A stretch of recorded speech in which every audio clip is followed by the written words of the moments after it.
Eager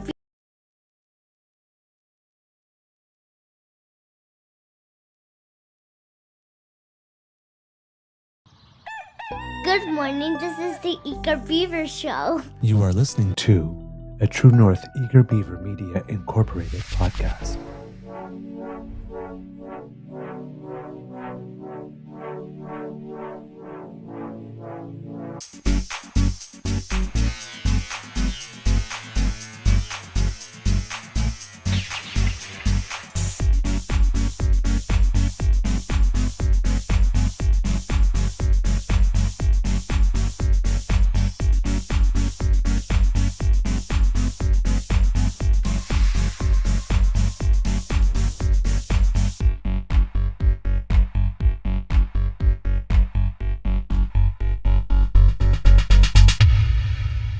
True North Eager Beaver podcasts are proudly brought to you by our founding sponsors, the Miss V Mysteries from Corvid Moon Publishing, your source for science fiction, fantasy, and cozy mysteries featuring a broad diversity of characters.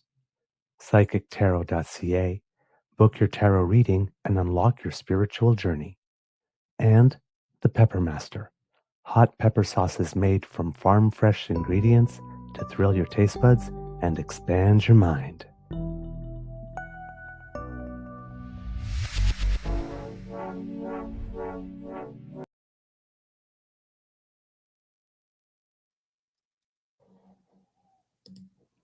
Well, good morning. Hello, kids, and welcome to Season 5 and episode number 652 of the Daily Beaver Morning Show. 100% Canadian. Today, recording day is Wednesday, May 21st, 2025, and it's a gray day here at the Beaver Lodge. In fact, it's a dark and gray day here at the Beaver Lodge. I'm looking through my curtain and I'm barely seeing any light at this hour, which is kind of weird. I'm your host, the Eager Beaver, pronouns he, him, hey, Mr. Beaver, eh? And with me, as always, is not only my good friend, Mr. Grizzly, but my new friends, Thing 1 and Thing 2. Apologies for the late start this morning. We have a case of slow-mo beaver going on. All my timing's off. I keep on thinking that I can pop out of bed and get dressed. And by getting dressed, I mean, even though the kids demand clamor because of the current situation, I mean a pair of gym shorts and a t-shirt takes me about 12 minutes. So normally I just pop out of bed and throw them on. So it took me about 25 to 35 minutes to make it from bed to a chair today. So hopefully over the course of the next 8 weeks, as I get used to maneuvering with crutches, I will be faster. But it dawned on me, Mr. Grizzly, that because I'm thinking like I'm a pro on crutches because I was on them like for 10 straight months when I had to rebuild my leg. But I keep on forgetting the thing that became clear to me yesterday is that when I had to rebuild my leg, it was my knee. So I could put weight on, like I couldn't put a ton of weight, but I could put some weight. I can't put any weight at all on the other foot. So it's like I'm there and I'm like I'm like trying to grab a bowl of cereal. So it's like I'm grabbing the bowl and I put it on the counter. And I grab the spoon, I put it on the counter. And I grab the box of Cheerios, I pull it out, and then I have to open the flap, and then I have to put it in my teeth to bring it to the counter to put it in because I can't put weight on it just to hold myself stable to just turn and pivot. So the entire time that I'm having my leg up and back and whatnot, the inside of the groin on the opposite leg where I'm standing has all the weight of my body like this. And I last about a minute and a half before it's like, oh my God, I just can't solicit that muscle anymore. So I thought it was going to just be a breeze based on my last experience, but different pressure points on the body. Also, the body's considerably older than it was the last time you had to go through any of this. So, yeah. More than double a lot of variables. Age. More than double the age. Yeah. See, the repair time when you're in your 20s, a couple of days, and you're feeling, hey, I'm good. Like, no, it's going to take longer. You're in your 50s, sir. I know, but I don't feel it. Oh, I feel it every day of my life. I mean, I returned to the show 1 year wiser, but I tell you, man, uh, it's really weird. I know, I know I'm Mhm. 52, but I Right. look in the mirror and I don't see 52, and then I look into my heart like this, and I don't feel 52, and then I look into my soul, and I'm still a 6-year-old. So it's just like I was playing tag with kids when I hurt myself. See, There I was a look in the room mirror and full I of go, adults, and I was the only one playing with the kids, and I right? look in the mirror and go, "Who's the wrinkly, bald old fart staring back at me?" Mm, I yeah. used to have shoulder length hair, man. Now I got So nothing. It's you depressing. have me, sir. You have me. I got enough hair for both of us. Trust Yeah, me. yeah. You've met my wife. Yes. She has hair for all three of us. Yeah, Honest to goodness, she's got a lot. like thick. It's so Yeah. thick, it's insane. Her Yeah. son is the same way. Her daughter didn't inherit her thick hair. Her daughter has beautiful hair. I'm not Yeah. saying otherwise. Yeah. But she didn't get the thick hair that her son and her have. Her son looks like Thor. Yeah, as a kid, I had hair like Bridget, just like big thick stuff and cowlicks all over the place and whatnot. Couldn't do anything with it, and at some point, it just like became super fine like silk in my 20s for some reason. Mm.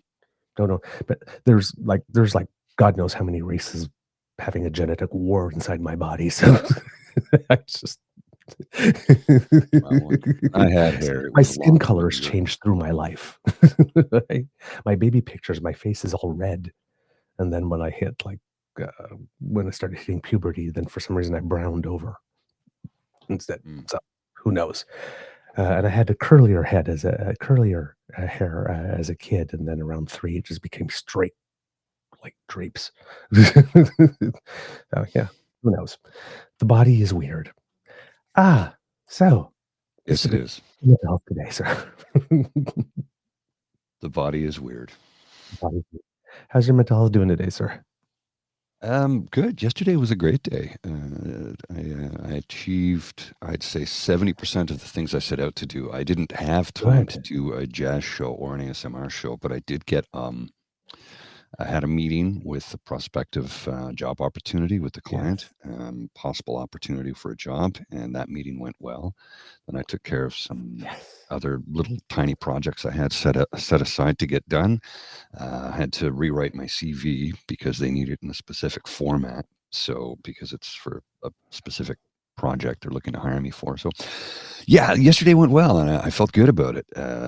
Watched a bit of the hockey game last night. I was so tired I went to bed early. Of course, going to bed early sometimes is detrimental because I've been awake since 3 a.m. That's the story of my life. It happens often, yeah. Honest to goodness, I went to bed out around 10 after 9, maybe 9:30. What time? It was during the second period. I think the second period was almost over, so it wasn't late.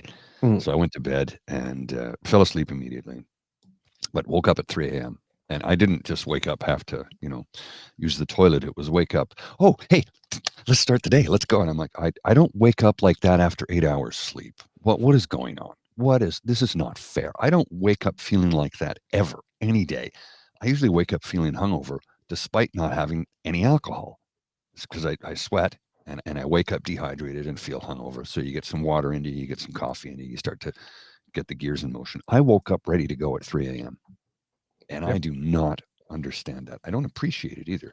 It's like I have things I need to do. It reminds me So of a Garfield cartoon I saw as a kid. It's like, if human beings were meant to pop out of bed, we would all sleep in toasters. yes, yes. Good morning. Here I am. All right. Before we get into it, kids and cubs, as you can tell, my mental health is doing a little better because, yesterday I didn't cry at all. That's a By virtue step of the up. fact that and, and, Definitely a and step up. and I did take the recommendation. Yes, I did do some chair dancing yesterday. I did some chair dancing to Lady Gaga's Abracadabra and Depeche Mode's A Pain That I Am Used to. And by the end of it, I was completely sweaty. Apparently, doing this a lot can actually make you sweat. So there you go. Especially when you're not trying to move your legs at all. ah, but yes, feeling better. The mood is a little better. Spirits are a little better. I've passed many of the stages, and yes, yes, indeed. I've passed many of the stages, and I've reached acceptance now, so I'm good. That's good. That's me on New Year's Eve, 1999, December 31st, 1999.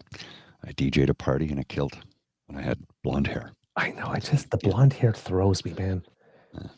Well, I was born with blonde hair. And as I got Really? older, it got darker. And it got darker? Okay. My mom too was the same thing. Yeah. Blonde hair, blue eyes when I was born. Huh. Interesting. All right. Oh, Kit Mike, I'm so sorry to hear that you hurt your ribs. Yeah, Yeah. I know. Slow moving. Yeah, ribs too, right? Because absolutely everything, you use them for everything. It's like 20 Bending, after stooping. 5 in Calgary. Well done, sir. Way to go. What's that? 20 after 5 in Calgary. Mike's in Calgary. Oh, yes, I know. Yeah, geez. Thank you for being up to that. That's early. That's commitment. Or insomnia, one or the other. Got nothing better to do. All right, Kits and Cubs. Before we get into it, as Mr. Grizzly mentioned, of a hockey game. Da da da da da da. Charge! Oh my God, I'm so happy. I'm so happy. I don't listen. I'm loving the PWHL, man. Oh, I didn't see that It's game so either. much fun. Oh yeah, no, I watched all of it. Ottawa Charged against Minnesota Frost. Yes. Minnesota Frost finished first in the league, I believe, and the season, Yes, and the they did. defending Calder Memorial Trophy champions. And da da da da da da, the Charge got it done, baby. Oh, nice. Yes, so they're up 1-0, 1 down, 2 to go. 2 to go. Yeah, those games are on TSN, and I don't have cable, so Okay. Yeah, gotcha. I haven't had it in years because I'm sorry. Now I can sign up for a month, but it's $30. I'm like, Yeah, come on. I know. And TSN I've did signed this. up in the summertime before to watch CFL, right? Yeah. But TSN used to have this thing where they had their games on demand. They had like things that were on the main network, and then you could just go on their website and see the extra stuff. But now they're charging for that too. And it's like that used to be, you used to get that by virtue of the fact that you had a cable subscription. Now they want more for that too. So yeah, not cool, TSN. However, the Ottawa Charge, absolutely fantastic game. Unbeaten at home in playoff history so far. Awesome. So I'm just sharing Charge. pictures of you when So I had that's kind hair. of cool. Sharing pictures of me when I had hair. Pardon? I was just sharing pictures of me when I had hair. Oh, okay. Sorry, I was looking at another screen, so I didn't see it. I didn't see them go by.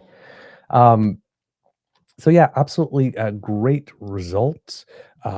Very intense game. Ottawa had scored first, and then the Charge tied it up, and it had to go into overtime, which is, when you're at playoffs and you're a hockey fan, that's kind of a lot of fun for you. You get a good match, and and it goes to overtime. Unlike the other one that went to quadruple overtime, this one did not need to go to quadruple overtime. So I bet I hope that I think that everybody was happy for that, at least, because that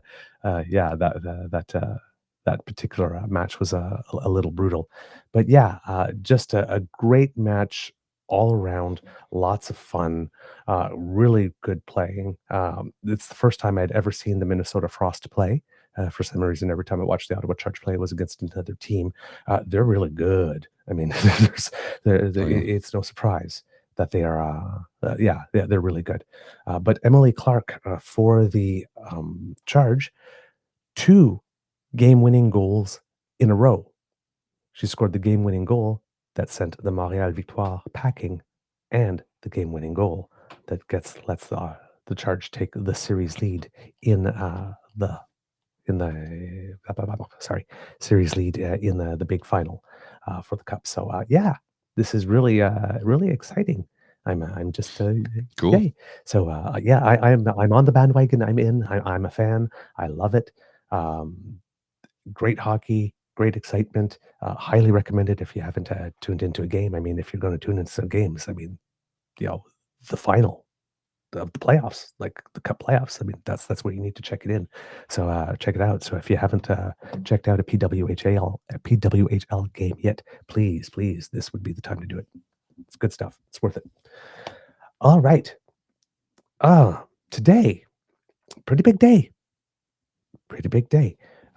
Tomorrow going to be a bigger day, of course, because the king will be reading the speech from the Oh throne. yeah, that's tomorrow. Isn't it? I'm guessing. Yeah. That's So tomorrow. I'm Is the throne I speech? got some flying. Yep. I got some flying buttress hair going on. Yeah, I think it is tomorrow. Yeah, the 22nd. Yeah, Yeah, that's tomorrow. 22nd. Yeah. That's what it is. Yeah. Yeah, that's tomorrow. So basically, it's like kids are coming back to school today. It's back to school essentially. So all the parties are, people are coming back to Ottawa. There's certain parties having meetings and stuff like The that house is before the reconvening. big day. I'm sure there's, yeah, exactly. I'm sure there's a whole bunch of, how would I put it? Oh my God, the word's escaping me. Uh, Protocols, pre-planning, all that kind of stuff with regard to the king. Um, Not sure if and I think the queen's coming as well. I'm not sure if they've landed yet, if they've arrived Queen? yesterday already and are already. Uh, yeah. Apparently, well, the queen consort, Right. but they're both Yes. coming. Yeah. Camilla's both She's coming. not really the Um, queen, just the queen consort. Just yes, like this, but for all intents and right. purposes, the queen. Um, so the king and so they're both coming, and that's going to be a historic thing because it's even though the last time the speech of the throne was read by our official head of state, I think that was 1977. That was the queen. So the speech from the throne, it seems, has actually never been read by a king I in guess all so. of Canadian history. So it will be a historic first. There you go. That's kind of an interesting bit of trivia there. But yes, Parliament is about to resume. There's going to be a meeting, as you saw in the show notes that Mr. Grizzly put up. There's going to be a meeting from the front bench team from Prime Minister Mark Carney. They're going to have some what's called, according to iPolitics, some closed-door pre-sitting strategy sessions, or a cabinet planning forum. That's the way the Prime Minister is describing it, and that got underway at the official residence in Meech Lake yesterday afternoon. It's going to wrap up later today. Then, but the caucus and the Liberal caucus is set as a whole to meet on Sunday, which would be the first time since the April 28th vote that they will have met all together. When that happens on that meeting, as all parties do, they're going to decide on whether or not they're going to adopt the provisions of the Reform Act, which gives the caucus the power to order a leadership review. So far, since the Reform Act has become law, only the Conservative Party of Canada has availed themselves of those privileges. It seems that there is some chatter that the Liberal caucus might adopt it this time. Um, Word on the tweet, again based on iPolitics, is that the caucus is almost split in half between newcomers and veterans on that. And apparently, there's an MP who does not want to be identified, who's quoted as saying, "At the end of the day, the pressure on Prime Minister Trudeau was so great from the caucus that he did end up stepping down. So I guess there's a question as to whether or not the Reform Act is needed or not." Now, of course, back in the time when it was happening, people were saying, well, gee, if we had the Reform Act, we could just do this really quickly. We could just have a vote and he wouldn't have to do it. The choice would not be his. But he did go. So again, will the party need it? Will it not?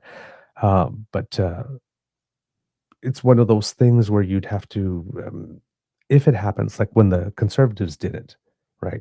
We could have taken that piece of news and go, ooh, the Conservatives voted to give themselves the Reform Act, even though they still say they want PP. They're putting the card in their back pocket so that they can get rid of him. Ooh, that's the plan all along. And it's like, no, we didn't do that. We said, yes, I mean, all that is true. That could be. But the fact is that the Conservatives always do this. So there's no special significance in this. Similarly, one could say, if the Liberals did this, oh my God, the Liberals just did it. They want to get rid of Mark Carney. They're setting it up. And it's like, well, again, it could just be, you'd have to look at it. They just won an election with the greatest number of votes any political party has ever received. Correct. If the Liberals gave themselves that power of the Reform Act, I doubt very much they're doing it because they're planning on using it imminently. The throne speech is on the 27th, according to 27th. Linda. Yeah. Darn, sorry. Okay, I do not know why I had that wrong for some reason. My apologies. 27th, yes. So throne speech, not tomorrow, then. Getting ready for it. I'm so sorry. I had my dates wrong. It happens. Stuff happens all the time. I just want, I guess I'm just eager for Parliament to start sitting again, because I just want the images of Parliament without PP in it. I know. I'm petty. So okay, then one more week. My bad. My bad. I apologize for that. So yeah, the thing with whether the Liberals do it or not, just like the Conservatives do it or not, it doesn't seem to be a signal. I guess it could be a signal from the Liberals that maybe they realize that, you know what, even if they don't plan to use it, it's probably a good idea to have it in case of emergency break glass handy based on their past experience.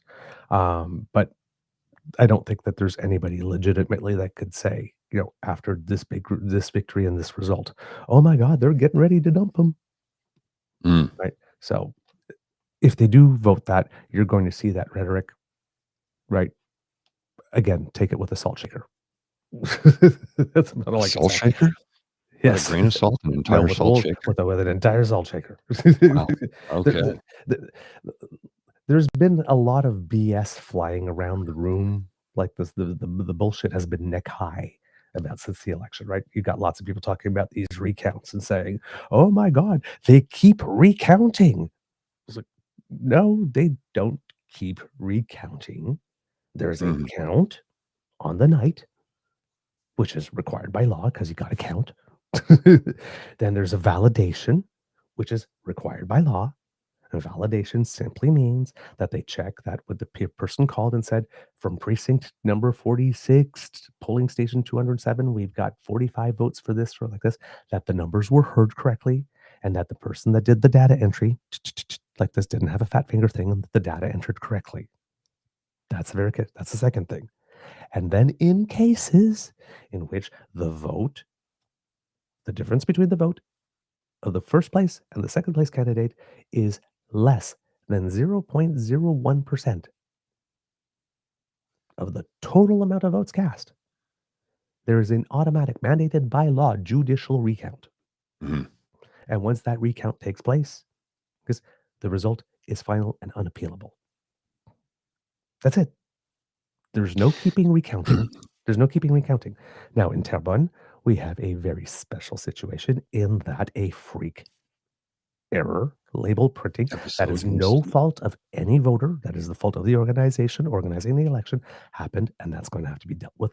But that's a freak 1 in a billion type thing. But for everything else, there's been no counting and recounting and recounting and recounting. It is the process as set out and laid out by law.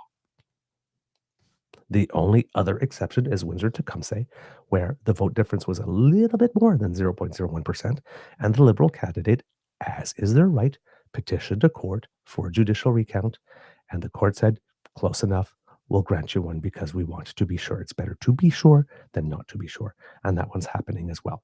But there's no recounting and keep recounting. And, oh, they spoil all the ballots. It's like, no, it's not recounted. They're getting a more precise count. So yes, in Halton, for example, where the margin decreased from 28 to 21, that was a Liberal. So again, if you're conservative, you're complaining, the Liberal got 7 fewer votes after the judicial recount than one, like this. So there were votes removed, not added, but they still won. So nobody's spoiling specific more ballots to get, right? There's a judge. The returning officer is there. The candidates are there. The people that are allowed to supervise and observe are there. Even for the judicial, and please, I'll spell it out for the people who are slow in the room. Judicial. That means in front of a judge, performed by a judge. That comes from the province. A very, very high level judge from the province. There's no recounting and recounting and recounting. Or efforts to spoil extra ballots to try to. There are so many people in the room that if that were happening, somebody would say something. Right? So, again, yay, civics, right? Know how your country runs. That way people can't pull the wool over your eyes. Yes. And for those of you out there who seriously believe that there's recounting and recounting and recounting, and they're trying to find ways to spoil ballots to give, go touch some grass, man. Mm. Go. This is Canada, man. Come on. And especially if like you're in your 40s and 50s, you've been in this country long enough. You know. You've seen Elections Canada go to all those countries all around the world to monitor and supervise. You know. So stop it. All right.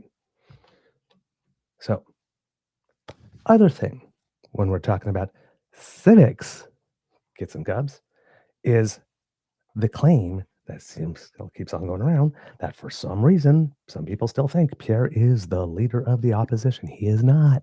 No, he isn't. He is not. You can say it until you're blue in the face. It's not.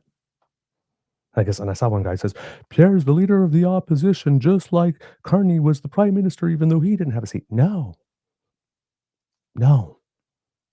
It doesn't work that way, because the function and the role of the prime minister within parliament and to the country is different than the function and the role of the leader of the opposition. They are not the same roles. They are not different sides of the same coin. They're not equivalent flip sides. One is superior to the other. The Prime Minister of Canada does not need a seat in the House to be the Prime Minister, but the leader of the opposition does. They are not the same. The roles and the functions of both positions are completely different.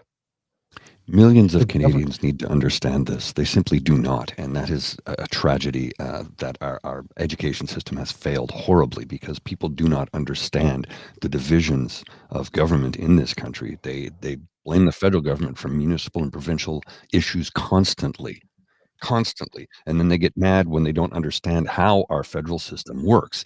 Well, go back to school, open a book, or there's this thing called the internet, and there's this place you can go on the internet called Google, where you can type in, how do Canadian politics work? What are the divisions of government? Who's responsible for what? We even have a handy dandy chart we can share with you. But it's just I know, man. And again, right, as Mr. Grizzly keeps on reminding us, that the truth, a lie can, run a marathon around the world before the truth even gets its pants on. Mm-hmm. Right? So, but you have to understand that there are very, very complete different roles. The leader of the opposition, and as evidenced by everything that we've seen, there's a reason why Andrew Scheer is back in the position he's in. Mm-hmm. Because Pierre is not the leader of the opposition. You don't need an interim leader of the opposition if Pierre is the leader of the opposition. Like, come on. Right? So, like, we have to, again, the thing I keep on is like, if you claim to be a patriot and you claim to love Canada, you have to at least have taken out on a few coffee dates to get to know it. You can't love what you don't know. Right? So, in Canada, the requirement of the leader of the official opposition to have a seat in the House of Commons, while the Prime Minister does not necessarily need one, stems from constitutional conventions, parliamentary traditions, and the distinct roles of the two positions within the Westminster system. The leader of the opposition, right, must be a sitting member of Parliament to effectively fulfill their role. This is because the opposition leader's primary function is to hold the government accountable within the House of Commons, which involves participating in the debates, questioning the government during question period, and leading opposition efforts in parliamentary proceedings. Without a seat, they cannot directly engage in these activities, which are central to the role. The opposition leader is expected to be present in the House to represent their party and challenge the government. A non-MP leader would be unable to perform these duties effectively, as they would lack the parliamentary platform and privileges granted to the MPs. You can only oppose from within Parliament. So you have to be in Parliament to do it. Pierre is not. What's the difference between Pierre and a toilet? A toilet has a Toilet's seat. functional. A toilet It's has a also seat. useful. So, It's like, also useful. right? It's also useful. The toilet also swallows the refuse. He just spews it out. Ooh. Oh, Mr. Grizzly. 50 beaver Well, I points. mean, come on, let's 50 not kid beaver ourselves points. here. Yes. As for the Prime Minister, there is no strict requirement for a seat because the Prime Minister is appointed by the Governor General, and the Governor General has a duty to ensure continuity of government. There must always be a Prime Minister, seat or not. There must always be a Prime Minister. There's a Prime Minister. Yes. So the Governor General selects the individual most likely to command the confidence of the House of Commons. This is typically the leader of the party with the most seats in the House, but there is no constitutional or legal requirement that the Prime Minister must be an MP at the time of appointment or during their tenure. The Prime Minister is expected to command the confidence of the House, which usually implies being an MP or seeking a seat soon after appointment. However, there have been historical exceptions when Prime Ministers served briefly without a seat.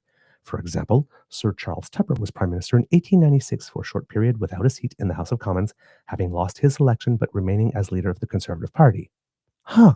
Similarly, John Turner served as Prime Minister for a brief period in 1984 without a seat, as he had not yet run in an election after becoming Liberal Party leader.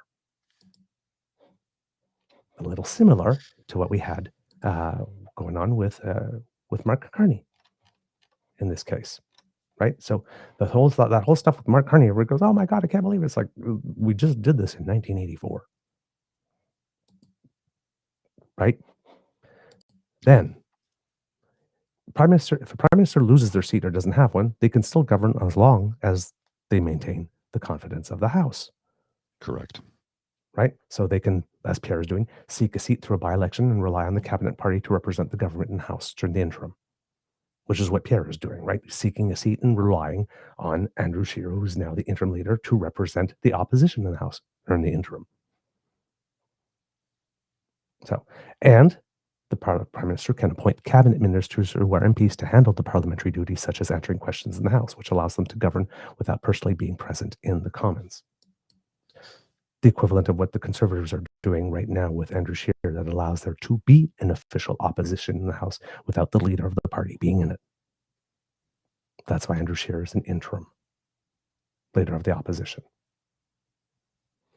So, for the opposition leader, the expectation of holding a seat is stronger due to the role's direct engagement in House proceedings. If an opposition leader loses their seat, their party typically expects them to regain one quickly or face pressure to resign the leadership. Whereas for the Prime Minister, without a seat, which is rare, it is expected that they seek a seat promptly to align with democratic norms and maintain legitimacy. Two roles, two functions, and they are not equivalent, and they are not the flip side of the same coin. So, in summary, the difference arises from the distinct functions of the two roles. The opposition leader's primary arena is the House of Commons, necessitating a seat for direct participation, while the Prime Minister's broader executive responsibilities allow for temporary flexibility supported by the cabinet and party MPs. These conventions reflect Canada's parliamentary traditions and practical governance needs. And if you love Canada, you know this.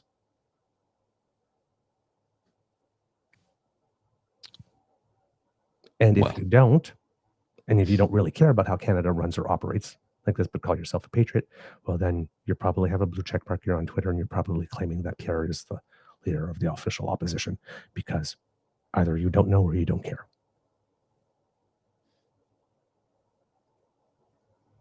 Yay, civics. Yeah. So nobody's counting and recounting. Nobody's spoiling extra ballots. And Pierre is not the leader of the opposition. No, he's not. And he's completely irrelevant right now because he does not hold a seat. He's not the leader of the opposition. He's just a guy. He's just a guy. He's just the leader of the party.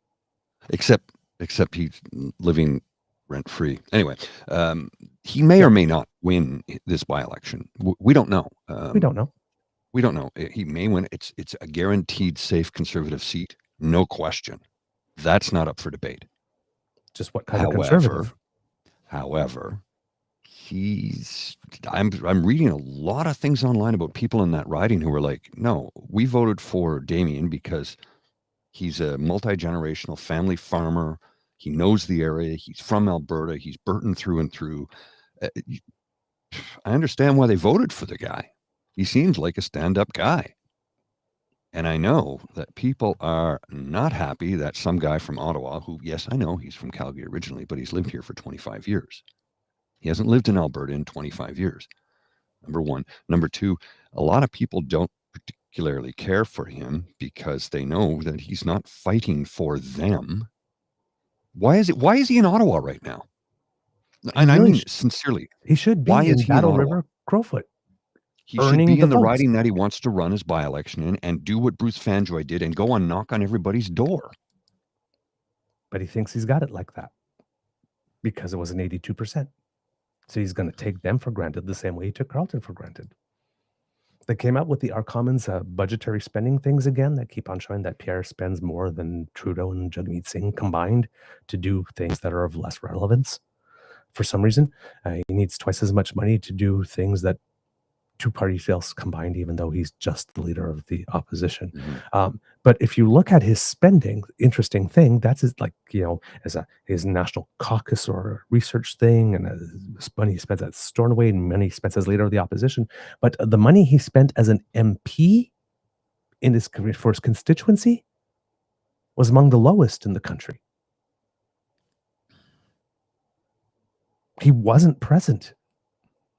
There's a reason the voters in Carleton threw him out. What have you done for me lately? I have reason to believe he's going to win the riding, win the by-election and win that riding. But I don't think he'll win it with as strong as a majority as Damien had because, again, especially if there's a Western separation candidate that enters the race. Yes. Because if Pierre does not enter that race, by the time he is declared officially the candidate, and the vote comes, if he has not given a full-throated, and I mean like Golden Canary singing an aria worthy of Maria Callas endorsement of Danielle Smith's plans, they're coming for him. And if he does do that, any opportunity in the future that he has of becoming prime minister just flushes down the toilet. Well, right? There's no way he can compete for that seat and say, yes, Alberta separation, and then expect in the next election to become prime minister. That's not going to happen. And if he goes there and he doesn't say, yeah, Alberta separation, his odds of winning that seat with 82 decreased dramatically. And if he does not win that seat with a big margin and then cannot explain why it is he was not able to do as well as some no-name backbench MP, not no-name in his writing, but we never heard of Damien Currick has never made any news in the last 10 years that his name got mentioned on this show or in my blog prior. The first time I ever mentioned Damien Currick's name or even heard of his name was when I was, he's given up the seat. A bit like Chandra Arya. Yes. Like, who the hell is he? Never heard of him. So no, we hadn't heard of him until he decided he was going to enter the race. Yeah, and then we discovered that this is not somebody who wants to unite the country. Exactly. So there are some people in there, like this, even us as junkies, like this, I've never heard of, because they just do the backbench thing, and they clap, they vote, and They do their quiet little thing Mm. like this and don't make any news, right? Good or bad. So, yeah, Pierre's not there. But if he doesn't get 82, let's say he wins with 62, Western Mhm. Independence candidate or Bernier decides to run. Or both happen. Bernier runs and there's a Right. Western Independence candidate, and all of a sudden it's a three-way conservative fight. You Well, never there know. is the one individual. There's a local fella who has been getting some good grassroots support. Who's pissed about this. Mhm. That's what I say. I've They seen could him be that online. candidate. Yeah, I'm not sure if he's a truck driver or a farmer, but he's from that area, and he's pissed. He is genuinely angry about this. He's like, I voted for Damien because that's who I wanted as my member of parliament to represent me, to represent this constituency, to represent this riding, to stand up and fight for us. And now he's stepping aside to let some guy from Ottawa parachute in and take over. And he says, and I'm not happy about that. And again, many people aren't. Will Pierre win that riding? Probably will. He probably will. There's no guarantee, but he'll No, and probably win. they're all talking like it's a guarantee he will get it. He's going to be in the House in no time. You don't know that. We don't know that. He probably will win it. That's not up for debate. I think he probably will. But Mhm. I know that there is anger about this from a lot of people in that riding. A lot of people in that riding are angry about this. It's not who they voted for. No, not at all. And when you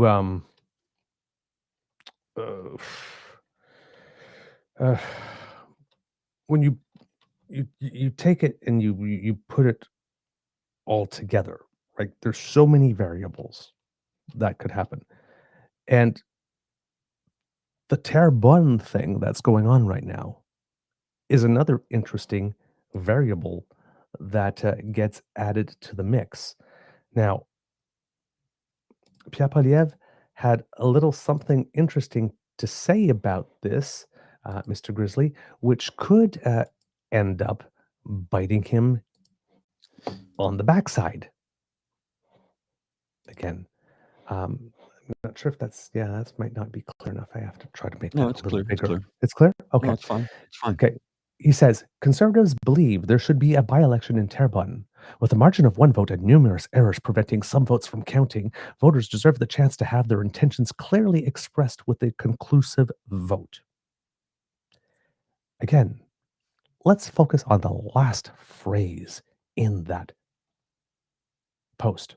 Voters deserve the chance to have their intentions clearly expressed with a conclusive vote. Mm. What about the vote in Battle River Crowfoot, Mr. Pierre Poilievre, was not clearly expressed and conclusive?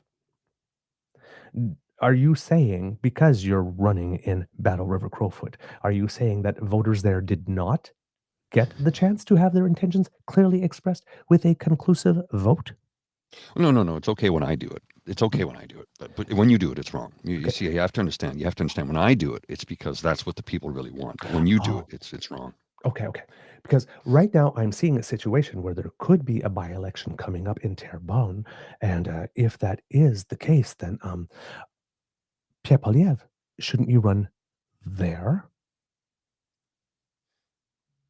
Because that seat was not conclusively decided, and there is going to be another by-election there anyway, whereas the seat in Battle River Crowfoot was very conclusively Conclusive. decided. So, and if you believe like this, that votes that are conclusive should Yeah. stand, then the first opportunity for you to run should be in Terrebonne if there's a by-election there, shouldn't it, sir? And at the same time, because you are a conservative and you care a lot about money, if we did that, well, then we'd only have to do one by-election, which we would have to do anyway because of this error at the cost of $1.7 million rather than two. And the good people of Battle River Crowfoot would be able to get the MP for whom they voted. It seems like a win-win. We save money. The citizens of that electoral district get to keep their MP. And, well, there is going to be another by-election anyway happening, let's say, if that's the decision in Terrebonne. So there's your opportunity. saves money. You don't disenfranchise a whole bunch of voters. And it seems so very neat and tidy, Pierre.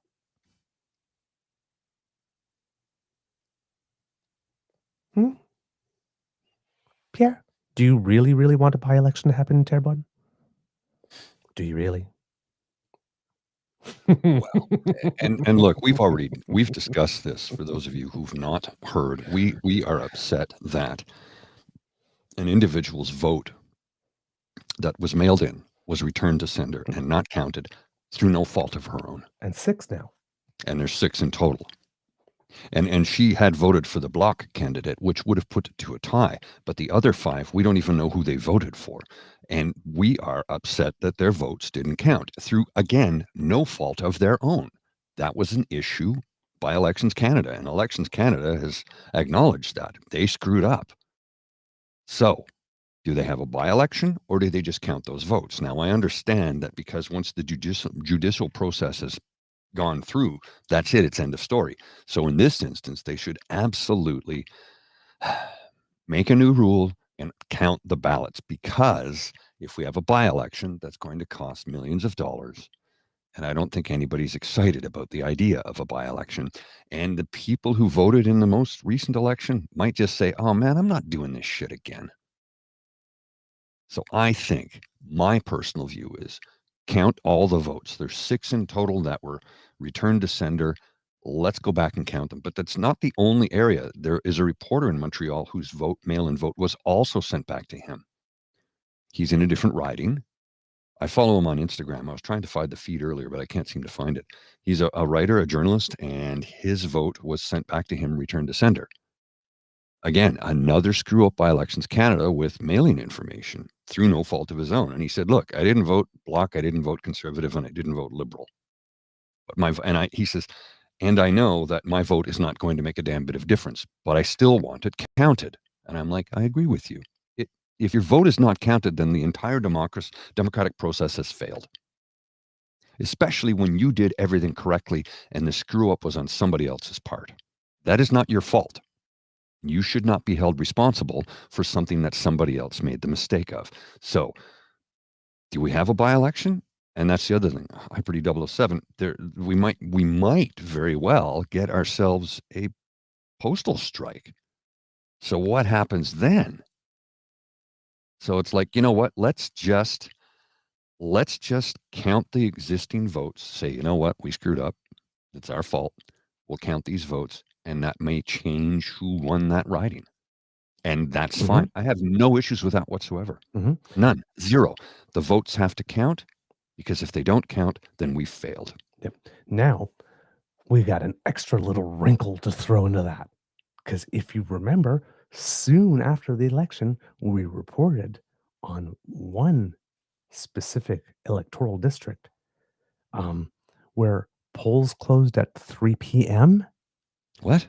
Because there weren't enough staff there. That's not good. Right? The northern Quebec community, where there were a lot of Cree voters. Oh. Up in northern Quebec. Nunavik, up there.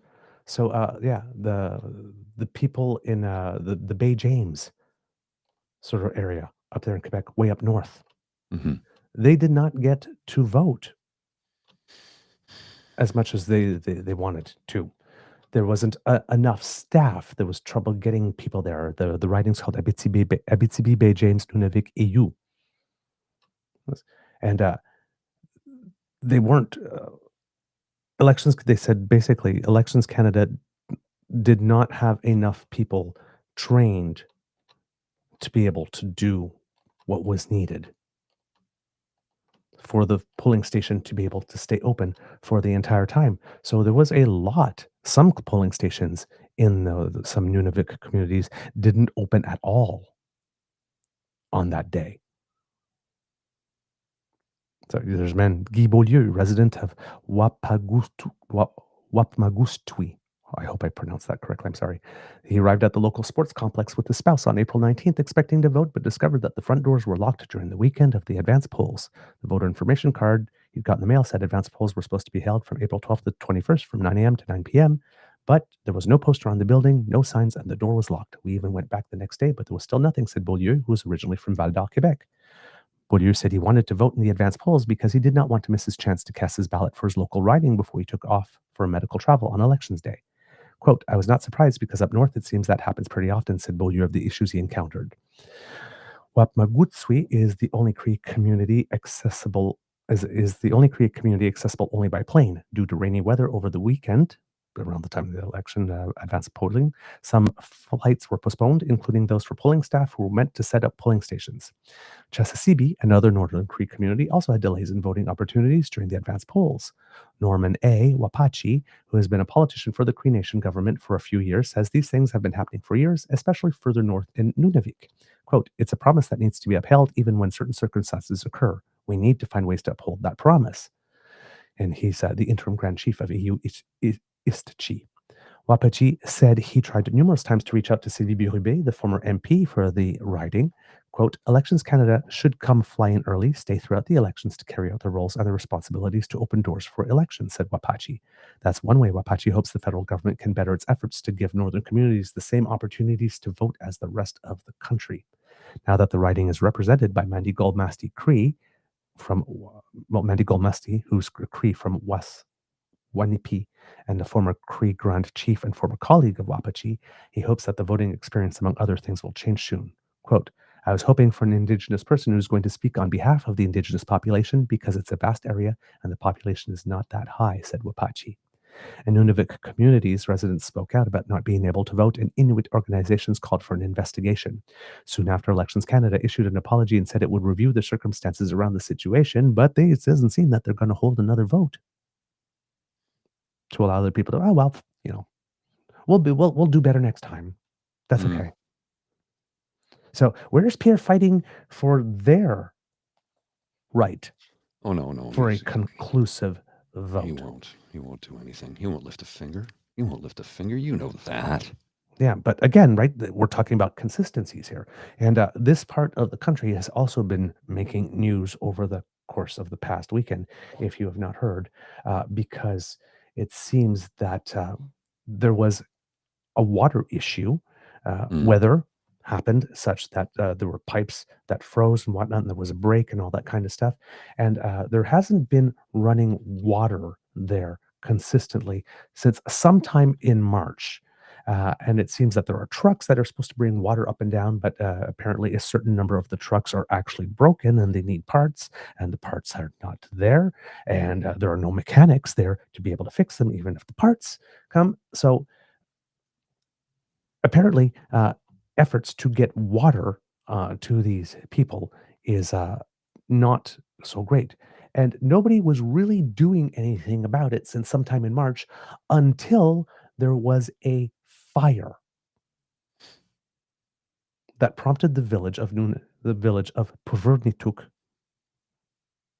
it's a small village in Nunavik, to declare a state of emergency. The fire began at Saturday at 3 p.m. and destroyed a house in the northern Quebec village of 2,100 people, where a lot of people are living 8 to 10 or more per house. There were no injuries, according to a statement from Lucy Kalingo, Puvernituk's mayor. She said the fire was extinguished at about midnight with blizzard conditions, strong winds, and the very limited water supply hampering the firefighting efforts. There wasn't enough water available to be able to put out the fire. And that's what finally got this to make the news, such that people are thinking, ooh, maybe we should do something, even though the situation's been going on since March. People have been melting water to be able to flush their toilets. And this is a community that does not have a lot of doctors and nurses and all that kind of stuff. And there's a doctor that has been there, member of that community for 5 years, like this was doing all they can. And she said, you know what? After the 9th day of not being able to flush my toilet at some point, that's where I hit my breaking point. And she's leaving.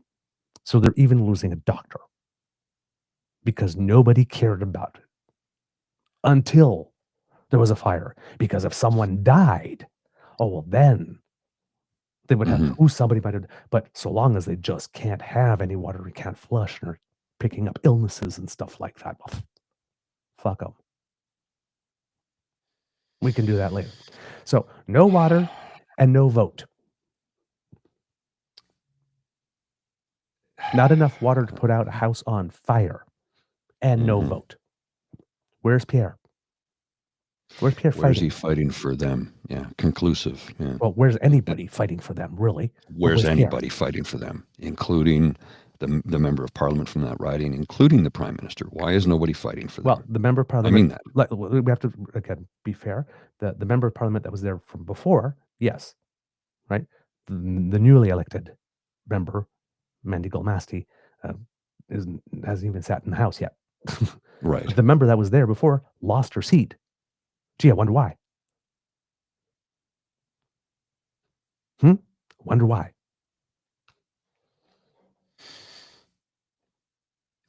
Yeah. I've been watching the news reports on RDI and Société Radio-Canada. What's going on there? It is absolutely appalling what's happening there. I mean, just the other day they had -22 down there. Right, so things are and freezing and breaking and all that kind of stuff. I was like, it's May. it's May. And In it's recent cold. days, water shortages at the local health center, the Innu Civic Health Center, have led to some patients being flown south for care. And Nunavut's chief public health officer has warned that the illnesses like gastroenteritis could spread rapidly as the water shortage impacts access to sanitation. In a brief statement, a spokesperson for the Inuit Civic Health Center said a total of 18 people from either the hospital or a care facility for seniors have been flown south so far. The declaration of a state of emergency gives Provernotuk's mayor some additional powers, including to requisition private property to address the emergency and allowing her to order an evacuation. But Kalingo said she is hoping it will be, quote, a wake-up call for the federal and Quebec governments. Quote, the issue that we've been facing is not something new. It recurs every year, like 3 times a year. This is why we wanted to declare so the government will know and get the feeling what goes on in our communities. There are homes, their toilets are filled with feces because we don't have any running water, and those who are less fortunate, they're thirsty. So this is, again, it's a situation that happens every year, freezing and thawing like this, and then something happens to the pipes and whatnot. And whoever was their MP before clearly was not getting it done. The Kativik Regional Government, Nunavut, has sent in a team that is working to build a temporary replacement water pipe, as well as heavy equipment operators who can take on shifts driving water and sewage trucks. The neighboring village of Inukjuak has also offered to send in heavy equipment operators, the mayor said, and the Quebec government has sent bottled water for residents. Kalingo says she hopes the frozen pipeline can soon be thawed and that the Kativik Regional Government's temporary pipeline for Povernatik will be operating soon. In the meantime, she said heavy machining operators in the community are working as hard as they can to get water into the village, but shortages will likely continue until the snow melts and the water trucks can make deliveries more quickly.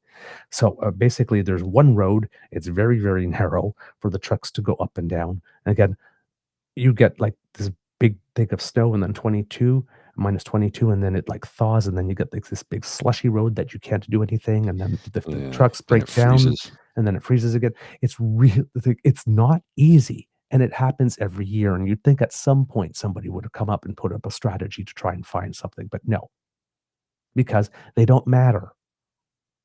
Let's be honest. Like, as I was watching these interviews, like this, it's like you have white people giving interviews to Radio Canada saying, "Well, I mean, come on, let's be honest. We don't freaking care about them, right? That's why this is happening." So, I I mean, mean, it's gotten that bad, right? That there are people from non-Indigenous communities now that are going onto the news and saying, "Hey, come on, this is freaking ridiculous." agreed. So for that to happen, it's got to be really bad. Now we have Ian Lafreniere, who's Quebec's minister responsible for relations with the First Nations and Inuit, who's talking a good game like this and keeps on saying, "Well, you know, there's a government there. We have to make sure that there's we go through them and all kinds of and yes, you have to respect all of that, but it's a convention, right? They call them conventionnés in French. So there's an agreement there." But somebody made the point. Well, during COVID in the province of Quebec, when there were the mandatory curfews and the shelter at home, because the government just did that. They didn't coordinate or consult or whatnot with the Indigenous government there. They just did it. hmm So why can't they just bring the water in when it's water? I don't know. Why do we need these extra steps? to bring in water. Like, yes, I understand you should do things collaboratively, but there's no water. It's like you don't need to have to wait for a phone call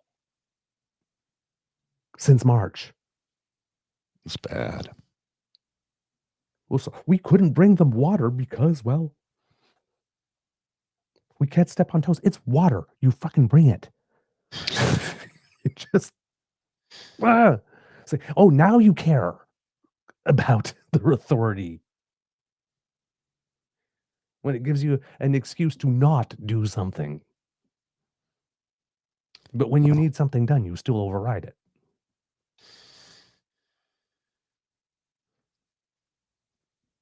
So, I mean, this is what I'm talking about. Like, you have these politicians that come up and talk about these big principles. Like, well, so we have to make sure that everybody had a chance to cast a vote and that the vote would be conclusive.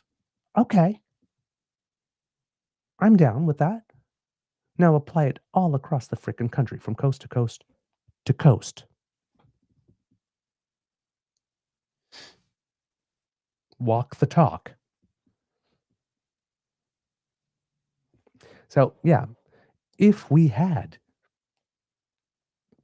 a more active journalistic function that was less interested in the daily soap opera, junior high school type questions, like, oh my God, you went to the Mass with the Pope and you got on your knees for communion. Oh, does that mean you are submitting to the church and we're going to be... No, we're not going to be a vassal state of the Holy See because the Prime Minister happens to be Catholic and got on his knees to take communion. Not confession, communion. Sorry. Like, that's a dumb question. Well, you could have asked the Prime Minister, hey, there's these people up there who didn't get to vote. What you going to do about that?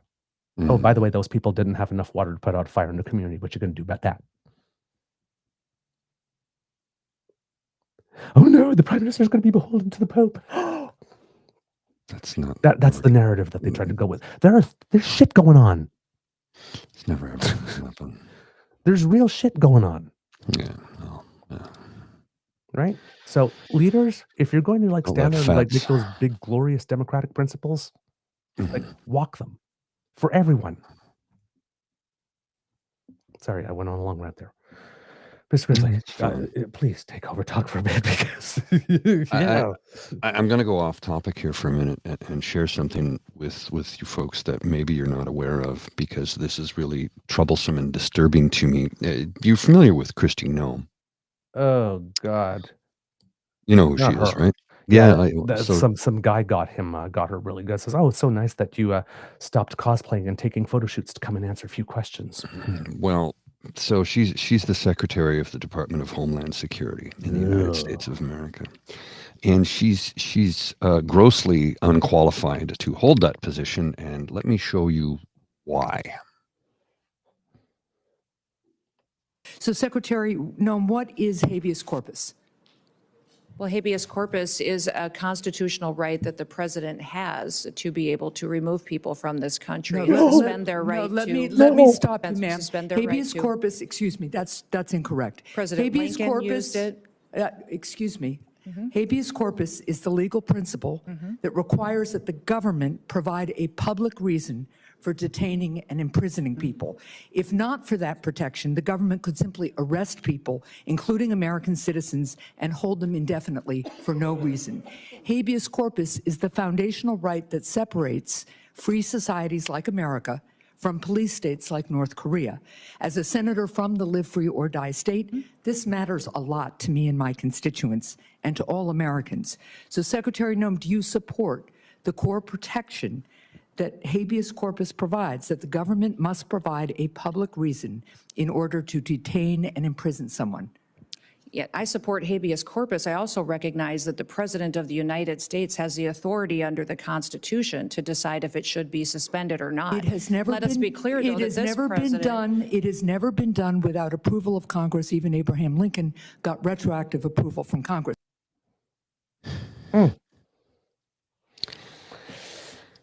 Grossly unqualified to hold that position. need to address something here quickly.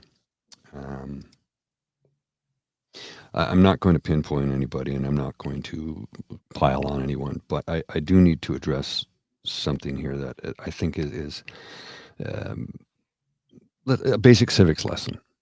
Basic civics, very basic, when it comes to equalization payments in the province of Alberta. Just so you know, that formula changed under Stephen Harper when the rules were rewritten by Jason Kenney. Equalization payments do not exist anymore. They are transfer payments. There's this myth that Alberta pays for the rest of Canada. That is simply not true. And never has been. It never has been. We all pay taxes. Our taxes go into a general fund, and at the end of the year, after the budget has been figured and after all the bills have been paid, the powers in Ottawa look at which provinces need additional funds to prop themselves up. And they take money from that tax base and transfer it to those provinces who need money. It's a myth that Alberta pays for Canada. You do understand that Alberta's GDP is a third of Ontario's. Between Ontario and Quebec, the GDP of Canada, that's about 62% or 63% of the entire country's GDP. It is a myth, and always has been, that Alberta is getting ripped off and robbed by Ottawa. You can go ahead and think that, but it's simply not true. It is not true. The equalization payment system ended under Stephen Harper. It became transfer payments to the province from the general tax base that every single working, living, breathing Canadian and corporation and small business and mom and pop shop that pays taxes pays into. That's it. That's the end of the story.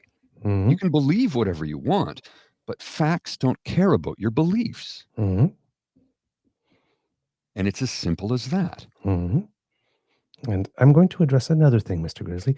Please. Apparently, we have someone in the chat who decided that they were going to get offended because we told the joke. What's the difference between Pierre and a toilet? And a toilet has a seat. So, because this person does not want us to tell jokes, of course, well, you know how I am. That means I've got another joke for you. Okay. And understand, we're not picking on anybody here. We're not picking on anybody. Joke. It's a toilet seat. It's a joke. Pierre and a toilet seat. Remember, Aaron O'Toole pointed to a porta potty. Yes. Okay. So if you're upset about seat jokes, mister, here's another one for you. Introducing Kids and Cubs, the Pierre Polyev model bicycle with a totally revolutionary new design. It comes with no seat, available exclusively for a limited time at the Carleton location. Yeah, I saw that. That's pretty funny, actually. Okay. I had to get a kick out of that one. They're called jokes. Funny. They're called jokes, buddy. It's a joke. Deliver Relax. a sense of humor. Relax. Unclench. All right? Relax. That's like... Come on. We play here, too. Right? It's not all serious. Right? A toilet seat. We did not compare them to the contents of the toilet. A toilet seat. Calm down. Yeah. Okay. Well, and you're welcome. You're welcome here. You're welcome in the lodge, in the Beaver Lodge. You're welcome to join us anytime. But you want to come in and you're welcome to come in and talk about what you feel. But you need to put facts into your argument. If you do not have facts to support your thought process or what you're saying, well, I'm pretty sure the wrench is going to shut you down. It's as simple as that. We do not police the chat. We don't. Nope. A person does that for us. They decide who stays and who goes. We don't do that. We leave it up to the damn fam to police it. And again, like I said, you're welcome to join this show. We're welcome to hear. We're happy to hear your opinion, but make sure that you have facts to back it up, because this show is a facts first show. even when it hurts our feelings. Yes. And the thing is, there are things to get offended about, like those Cree people Yes. and all the people out there who didn't get to vote or didn't have enough water to put out a fire. A joke about something that has a seat versus someone who doesn't, It's funny. that's funny. It's like, it's not even rude. Well, and There's no swearing. It's a seat. They're talking about having a seat and not having a seat. So we need, if we can't, even share a little chuckle but wait a minute. I'm about supposed seat versus no seat. because I live in Ottawa. For those of you who might not be aware, I live in Ottawa. I live downtown Ottawa. It's called Centertown. Is the riding I live in. It's the poorest riding in the city of Ottawa, and it's not even. It's the poorest riding by a large measure. And people go, yeah, well, there's $1 million condos at the end of your street. Yeah, it's called a city. You ever been in one? I find crack pipes across the street from my house almost every day in the park, right next to a primary school. It's called a city.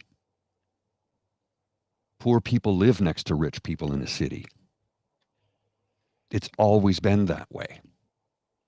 But when you want to call me a snowflake, because I'm a government employee who lives high off the hog in a $1 million condo and earning six figures, no, none of those things exist. I've never worked as an employee of the federal government. I have always worked private sector, always. I have never earned six figures in my life. I live in a rent-controlled building that was constructed in 1959. And I, like 100,000 other of the neighbors in my riding, suffered during the convoy. Some of us pushed back. Yeah. But snowflake? Tell jokes. I'm looking here at an argument from. Hang on a sec. This is Greg McEachran's talking about how an MP kind of lost it on somebody flying an F. Carney flag on the Hill. And he's saying that this individual said, I confronted a protester displaying an F. Carney flag directly in front of the PMO, that historic 1880s building serving liberal and conservative leaders since 1975. When he refused to remove it, I gave him 2 minutes before I'd do it myself. This is somebody who's asking for some decorum in the public forum because we're tired of it. But we're the snowflakes. We've been putting up with this for years, but we're the snowflakes. Yes. And trust me, we tell jokes about everyone. Yeah. Oh, yeah. Yeah. Nothing is sacred. Yeah. No, the sacred cows make the best hamburger. Trust me. They do. You should have heard some of the Trudeau jokes we told. So, jokes. One of the things about this show is that, yes, politics are important. You need to do it, but they can't be your entire identity. You got to still be able to laugh. Or else what's the point? There are some things that are just funny. There are some things that are ironic. We laugh. We laugh. We have to. Laugh. A difficult time. We have to laugh. We have to laugh. Okay. Nobody called anybody snowflakes. It's an accusation that gets tossed towards us all the time, and I get a kick out of it because if there's enough snowflakes, that's called an avalanche. Yes, indeed.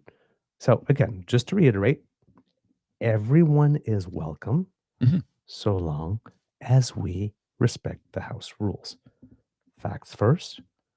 Do not first assume the worst out of anybody. No. And if you don't understand what they say, don't go, so what you're really saying is, and then put words in their mouth, but just say, I didn't understand what you meant. Could you please say more? There you go. Don't jump to conclusions. That's all.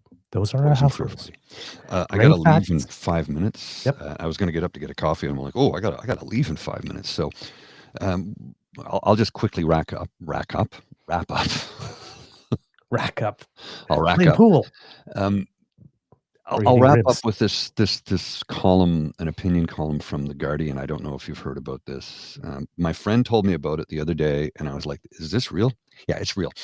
Win a game show, become a U.S. citizen.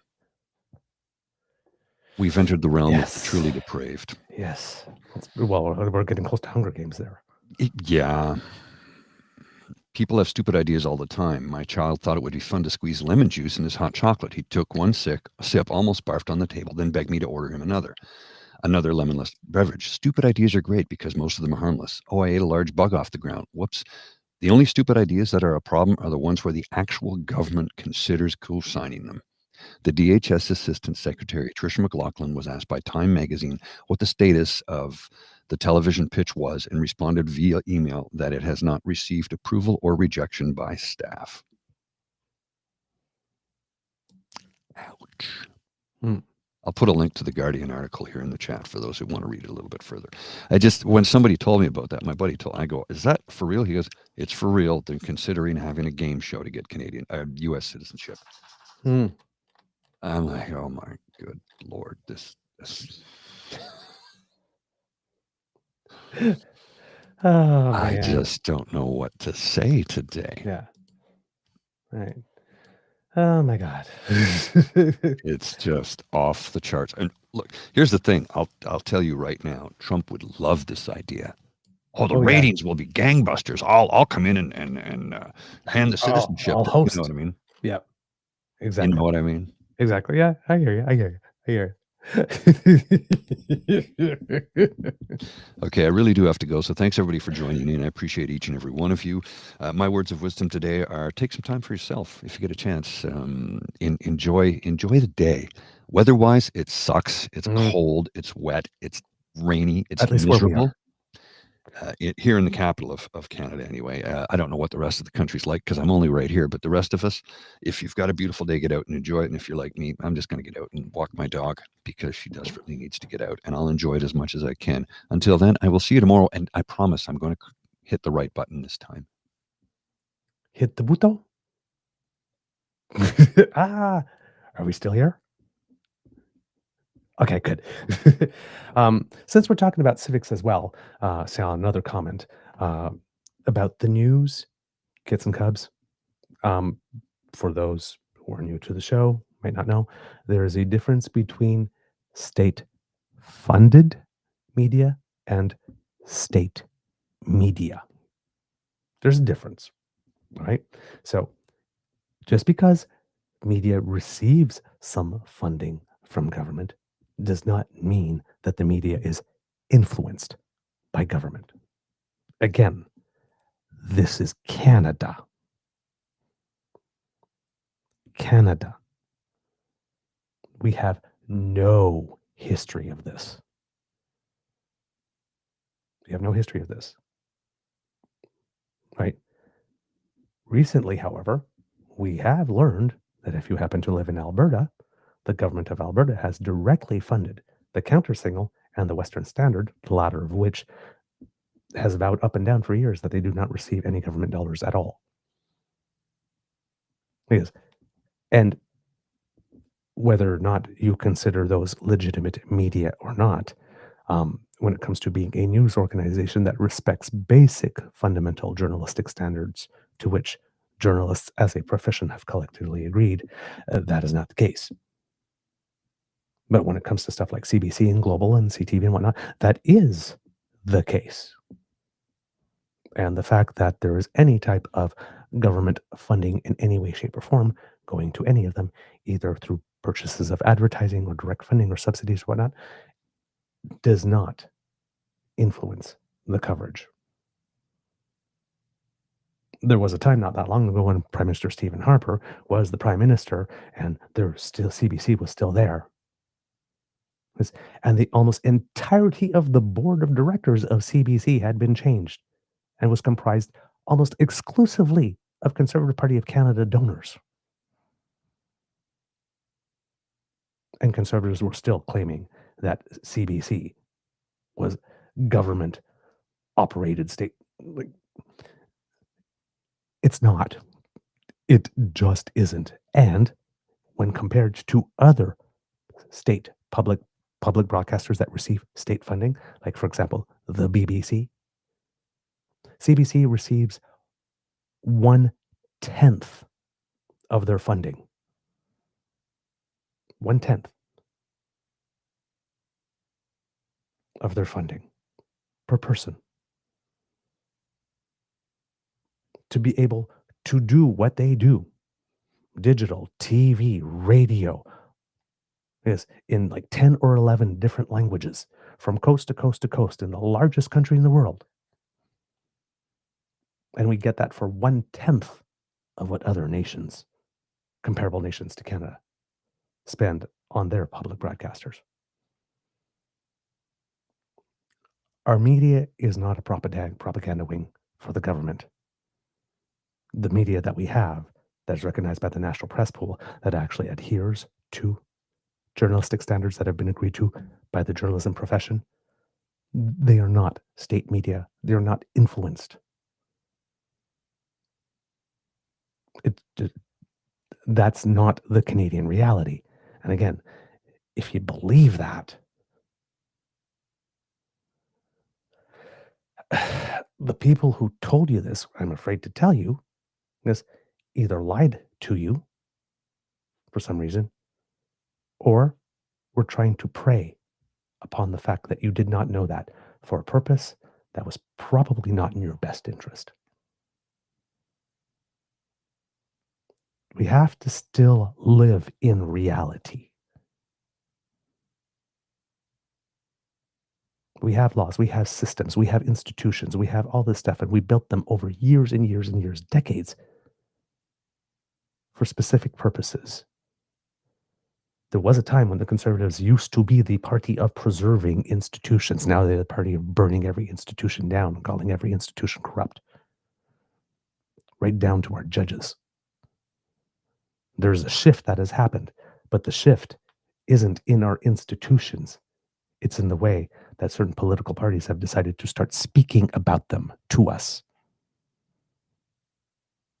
If we are to listen to what the Conservative line is, elections, Canada is corrupt because apparently, according to the yada yada going on there from that 24/7, 365 rage baiting machine, like that Liberals are trying to steal the election through recounts. That is not happening. It's not happening. Government's trying to control our minds by dictating the news. That is not happening. Any day now, the Liberals are going to censor the internet. It's not happening. All of these things that have so many Canadians living in fear. And why would you choose that for yourself? That the government is coming to get you. It's not happening. Meanwhile, you have the other side that says, hey, this public institution that you have spent so much money building over so many years is running super efficiently for a very, very low price. Yeah, let's eliminate that. So that from coast to coast to coast, it is impossible that every single Canadian in this country hear the same piece of news.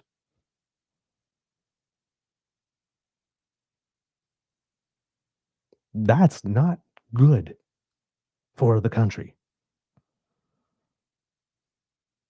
That's not helpful. From coast to coast to coast. Hey, I got a good idea. Let's suspend. Let's use the notwithstanding clause to suspend fundamental rights. There's only one party running on that. We need to abolish the Canadian Human Rights Commission. There's only one party running on that. What do you think happens when you have a country that doesn't have even one media that can communicate to everyone in the country from coast to coast to coast? When you have no Human Rights Commission, when you allow government to make the charter optional? One party is fighting for that. And all the others are saying, no, that's not who we are and that's not what we do. You need to understand the civics of your country so that when there comes along a party that says, hey, I've got a great idea. Let's burn everything we've built to the ground.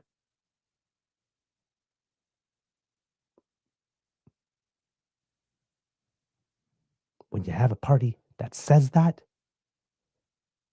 you know that this is dangerous. That you know that, whoa, this is not on. There's only one party that is preaching dismantling our institutions, removing citizen protections, making it easier to lock people up.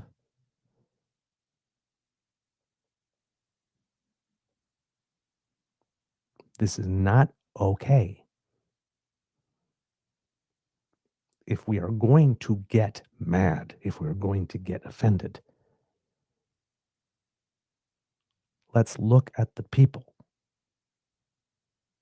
who turn around and tell you during the greatest health crisis to have hit the nation in the history of the nation, coupled with the greatest economic crisis, will stand up to a mic and say, you didn't deserve that the Canadian government spend so much money on you. You weren't worth it.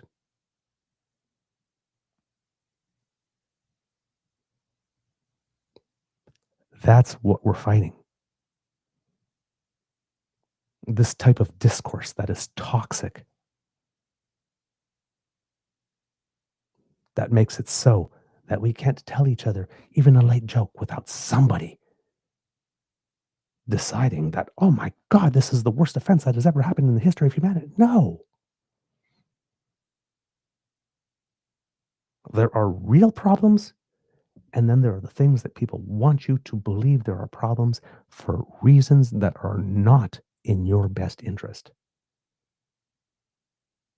And civics matters because that allows you to tell the difference. Who's who?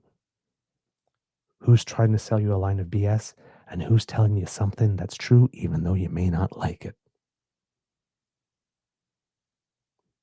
Now, the beautiful thing about a country like Canada, if something's true and you don't like it, you can work and you can mobilize to try to change that and make it better. That's the beautiful thing. That's why we're work in progress. But, I mean, if I personally cannot understand the mindset of one who wakes up in the morning and so wants to believe that we live in a country where we are literally 1 millimeter away from ultimate tyranny, when it is so clearly, obviously, not the case.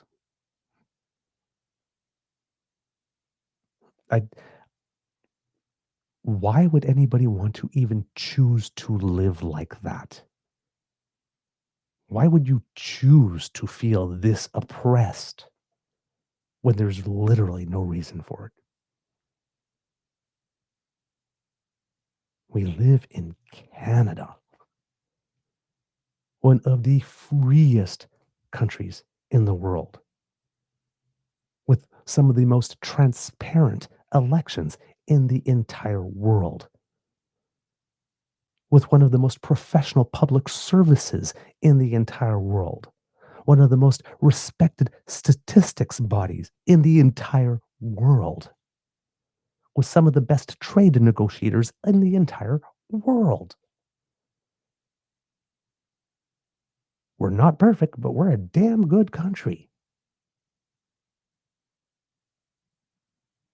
And there are over 195 others in the world to which we can compare ourselves.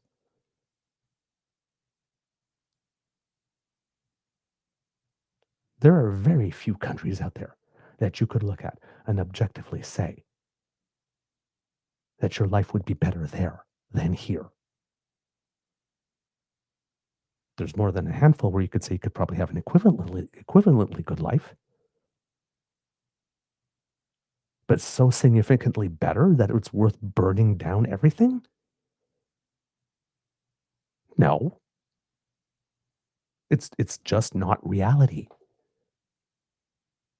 So again, what we try to do here is try to give you the contextual information that you require so that you have the media literacy, the political literacy, the civics literacy skills that you need to actually be able to do your own research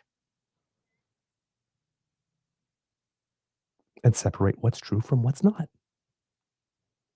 And in this day and age, where there's active disinformation and in which misinformation happens because there's so much disinformation, some people just share it and not even knowing it's disinformation. They don't intend to disinform, but they don't have the media literacy and the comparative reading, the knowledge of how our constitution works and how the Western parliamentary system functions. And trust me, this is not easy. This is a lot of work.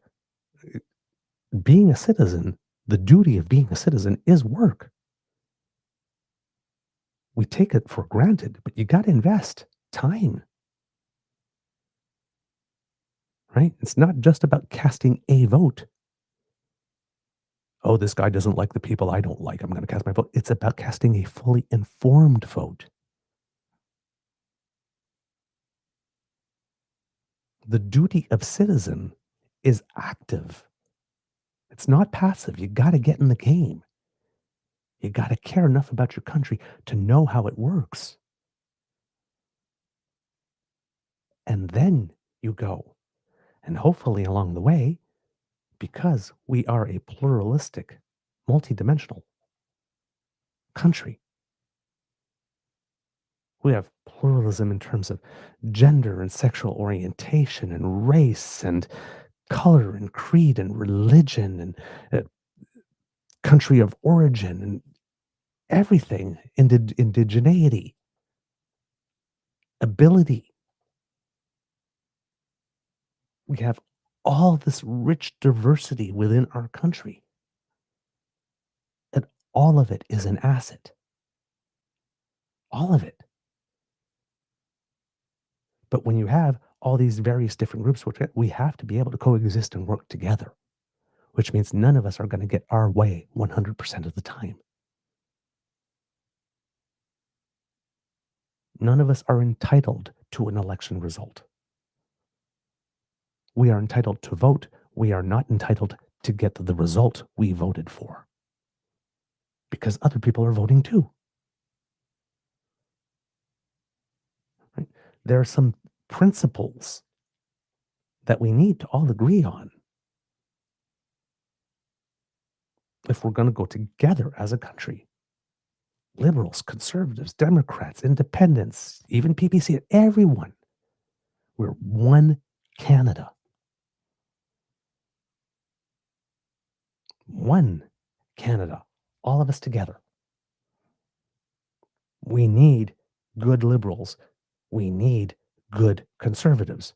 We need good New Democrats, because we need good Greens, because each of them are focused. We even need good Blockists, because each of them are focused on a specific cause or group or demographic, and they care about them and they work very hard for them. And when you take all those thoughts and put them together, and everybody's able to put a little water in their wine, suddenly you get a country that's trying to do the most good by the most people most of the time.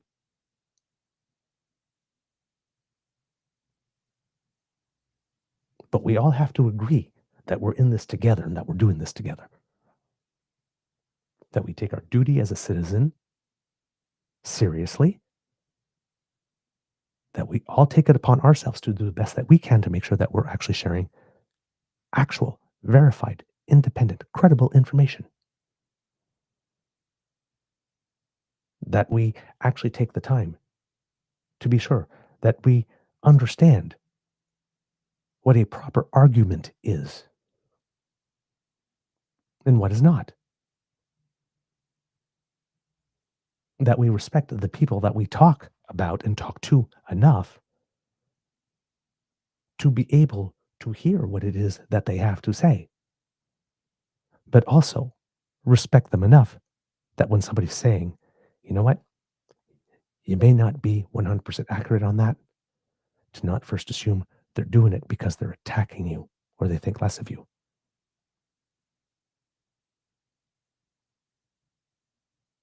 We need more than ever in this age of disinformation and AI and deep fakes and all that kind of stuff to be very clear on what is real. Because the big danger is moving to a world in which nothing is knowable with certainty. If nothing is knowable with certainty, then anybody can make you believe anything. That's the danger. And there is a political movement out there that needs things to be unknowable for them to execute the plans that they have. And our duty as citizens is to not allow that happen. Facts matter, truth matters. Where things came from matters, how things came to be matter. When you know how things came to be, you know what's been tried before, and then you can turn around and say, oh, that's why we don't do that way. Rather than walk into a room and go, why don't we do this? Because we've tried it before.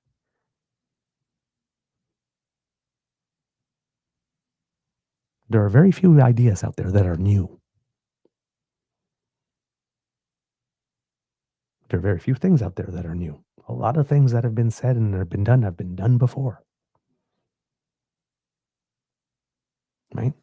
So, all together, we really need to stand. And we really, really need to be clear. And we need to at least agree that even if we don't agree on politics or ideology, that we all agree on what are the rules and what are our conventions. What the law allows and doesn't, what the Constitution allows or doesn't, and what the state does or does not do. Once we start lying about those things, because we are literally removing the ground right from under our feet. And that helps nobody. Nobody at all. So that's not a good direction. Everyone welcome. Everyone welcome. One Canada.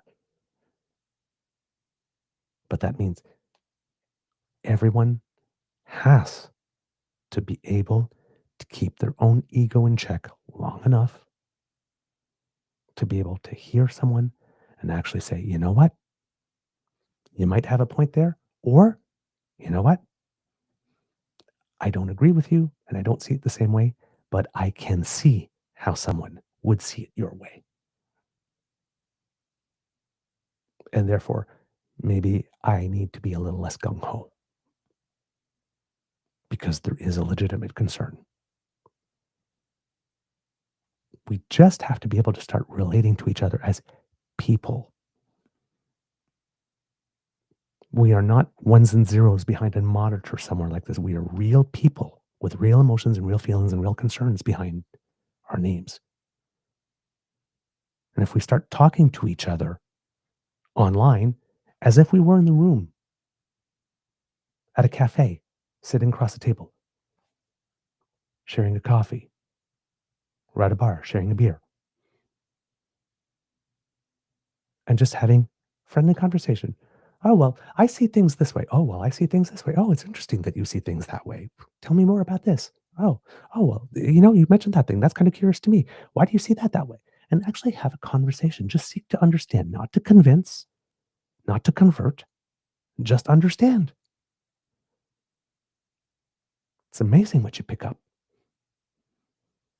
And you also realize that all the other people on the other side, whatever side you're on, are actually not that bad. They're not that bad. You might actually even like a few. There are good people from coast to coast to coast, regardless of what they believe.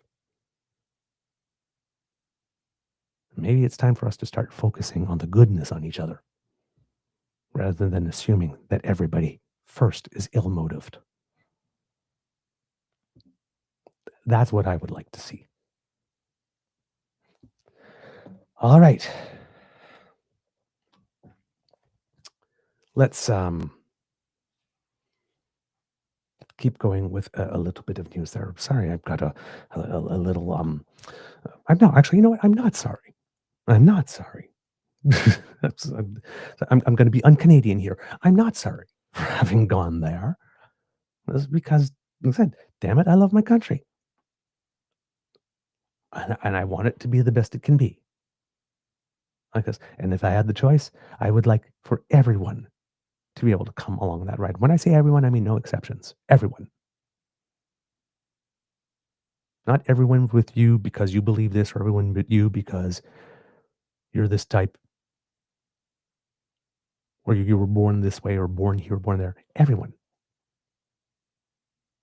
We're all Canada. We're all Canadians. Let's just do it together. That actually could have sounded a little dirty, actually. let's all do it together. But you know what I mean. Do it. Nation building. It. That's what I mean by that.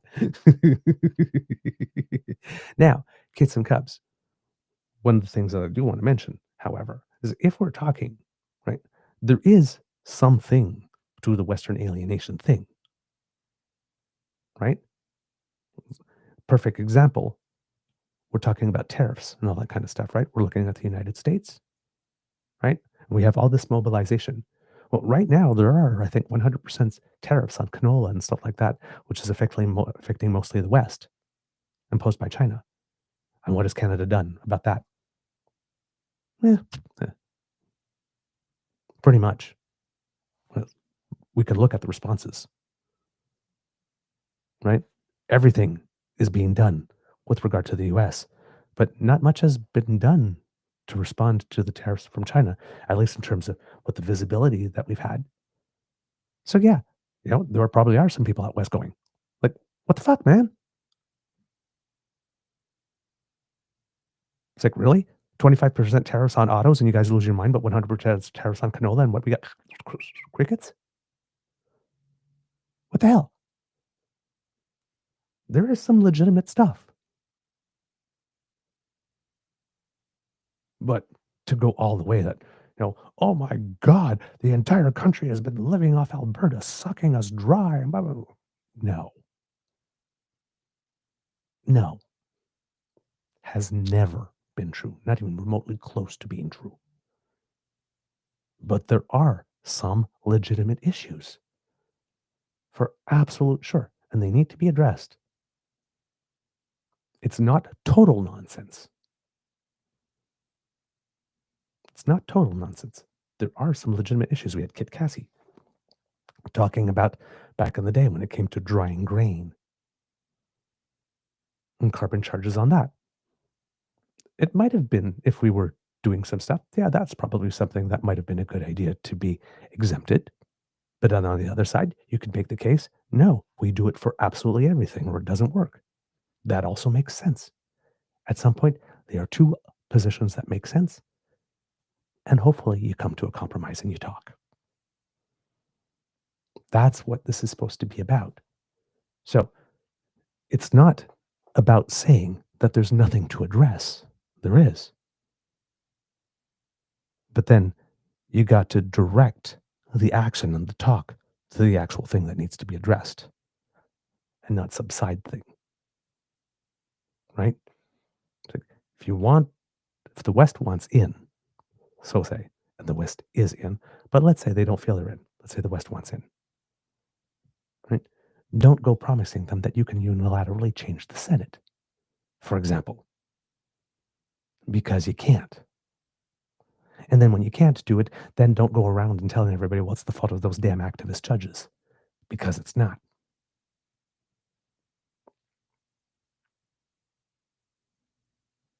And that's toxic to the country.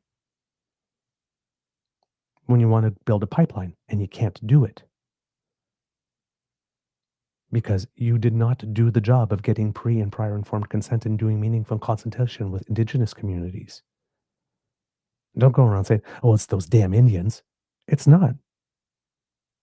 It's your lack of willingness to do the work.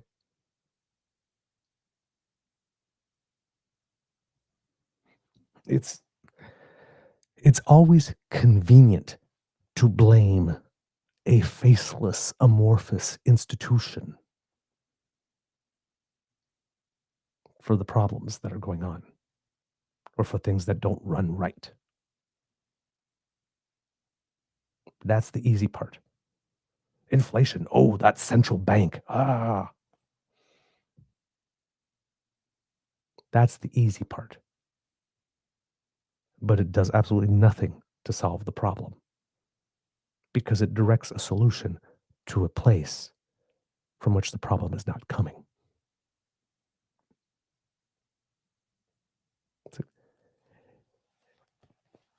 If you got a cut here and you're bleeding, but you put the Band-Aid here, you're still bleeding. Okay? So we have to be honest enough with each other, at least to be able to say, this is where the problem is. And this is why it's a problem.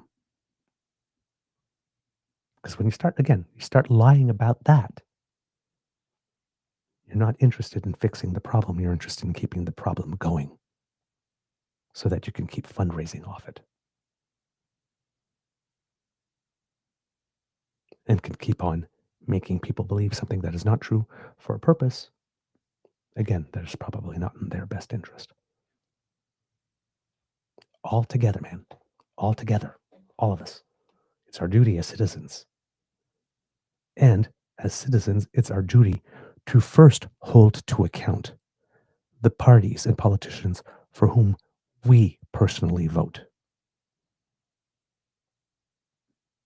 If as citizens, we each kept our eyes first on the parties and the politicians for whom we voted, and we said, when that happens, rather than, hey, the guys we voted are great. Now let's see what the other guy's got to do. If we just changed our attitude, this country would run way better than it already does. Accountability is first for your own team. Then you look at others. Quality control, right? That's our job. That's our job. Okay. Get some cubs. Whew. A lot going on there. But hey, like I said, it's a Civics show today. Let's talk about a couple of other things, kids and cubs, while I have you here, because I went pretty candid there for a bit there, because again, I really, really, really do love my country. So it's when I'm talking like this, it comes from my heart, comes from my soul. All right, you don't have to agree with me. That's fine. I'm not. Let's put it this way. I have no reason to lie to you. Because I can get things wrong. I'm just human. And as we say on the show, double check everything, even us. Right? There's a Latin phrase that calls it the omnibus dubitantem, of everything doubt. Right? So, again, we always recommend to everyone, we do our best effort to give you facts and truth and very logical and sound reasoning. But even despite our best efforts, we can make mistakes. So always double check. Even the sources you trust most, double check, because everyone makes mistakes. Right? Said, being an active participant in your democracy is work. Right? It's commitment. In other news, kids and cubs, let's see, what else do we have here from the Liberals and the government and how things are going to be going on. I think that's pretty much everything. We had the Reform Act, all that kind of stuff, the caucus meeting. coming on the 28th. Speech from the throne coming up next week. Let's see, what else do we have here? And it seems, that the date for the next Liberal convention has also been announced. Mark Carney will preside over it. And the National Board of Directors of the party said that the convention will be held in Montreal from April 9th to the 11th and will feature policy discussions and keynote speakers. And they will see members elect the next National Board of Directors of the Liberal Party of Canada. So if you happen to be a member of the party, you've got to mark your calendar. Because April 9th to 11th is going to be a busy time for you. There's probably going to be lots of resolutions to get familiar with and to vote on and all that kind of stuff.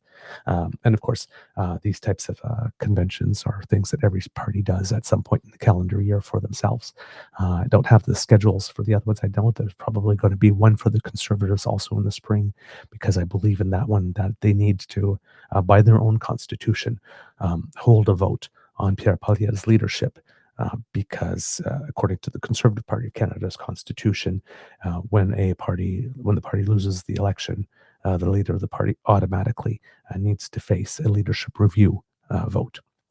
So that will happen sometime in the spring for the Conservative Party. I don't know when the other parties' conventions are yet. Either they've not been announced or I missed the news when it was announced.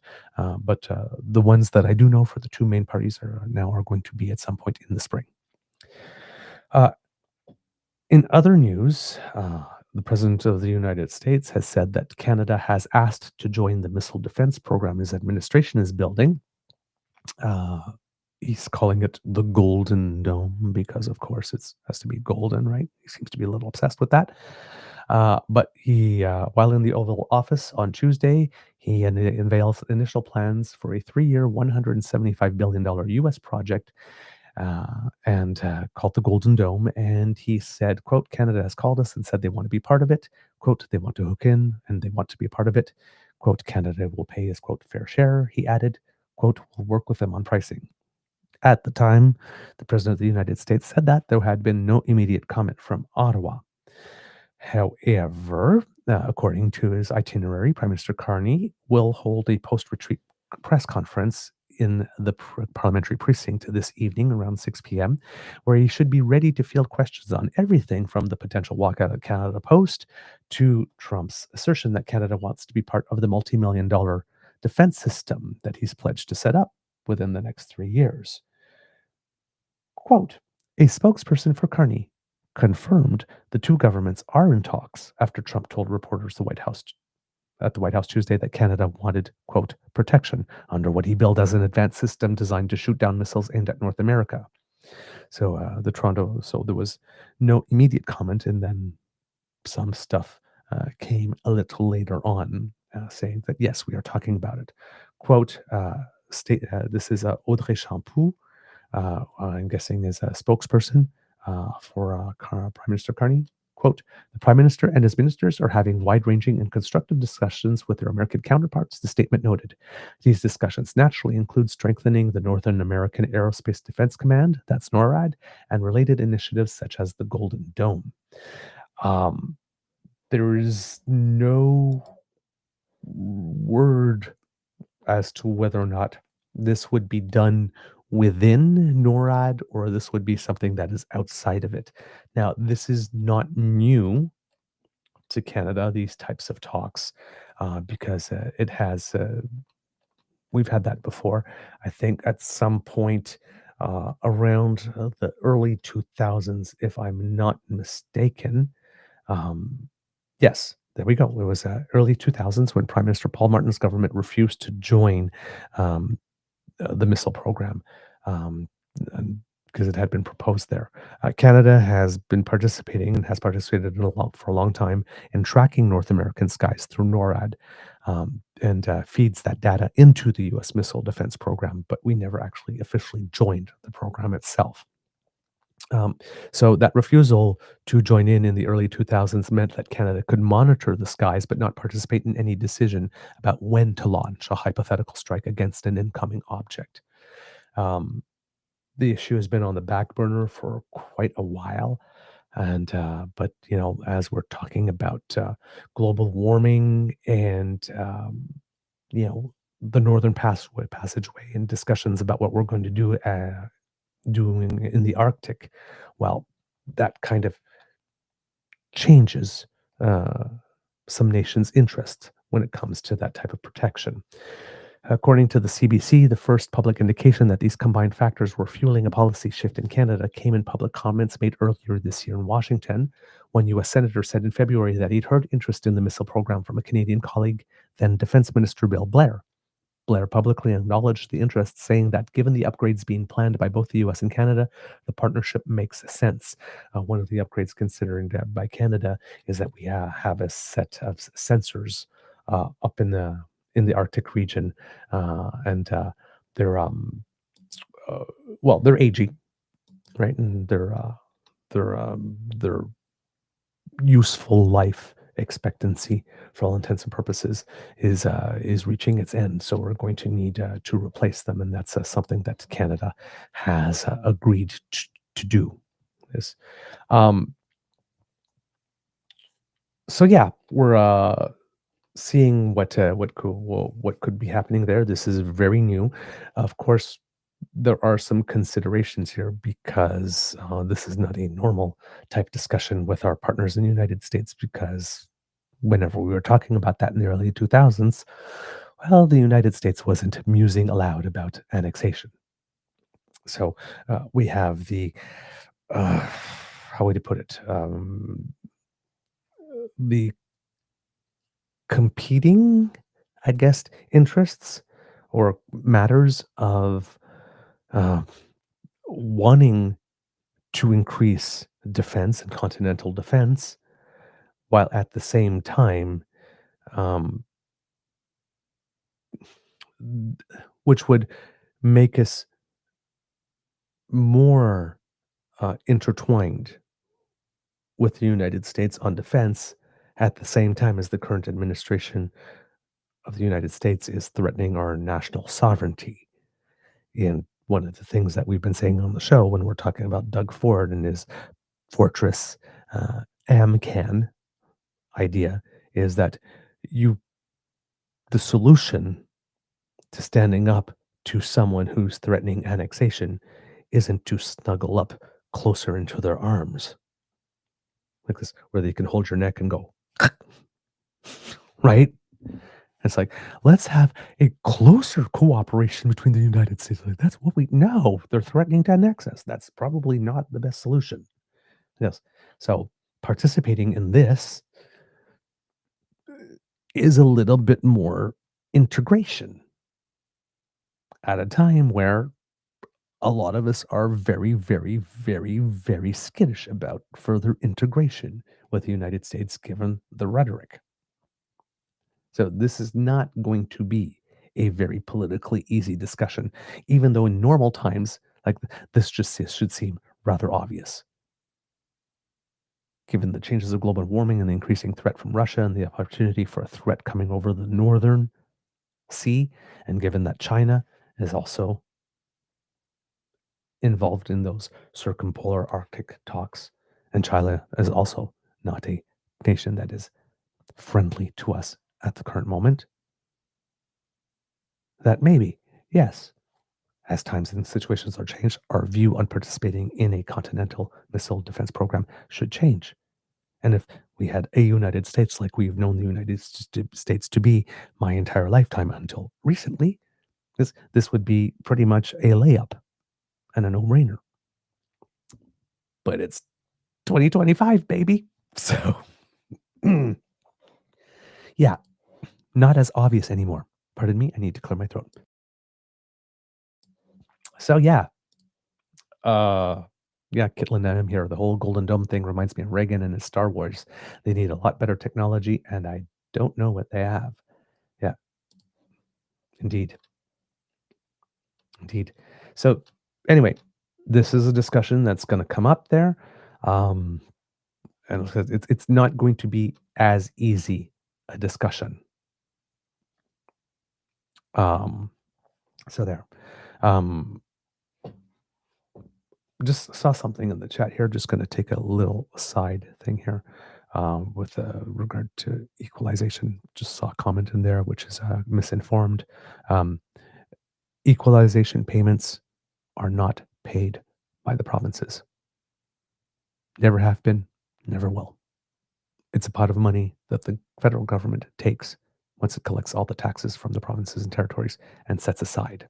And then it chooses to redistribute based on a province's fiscal capacity to tax. And since Alberta charges no provincial sales tax, it has the most fiscal capacity to tax of any province in the nation. And that's why Alberta is the province that is least likely to receive equalization, because the rest of Canada can turn around to Alberta and says, well, the rest of us have a provincial sales tax. Do that first. Then we'll talk equalization. That's all.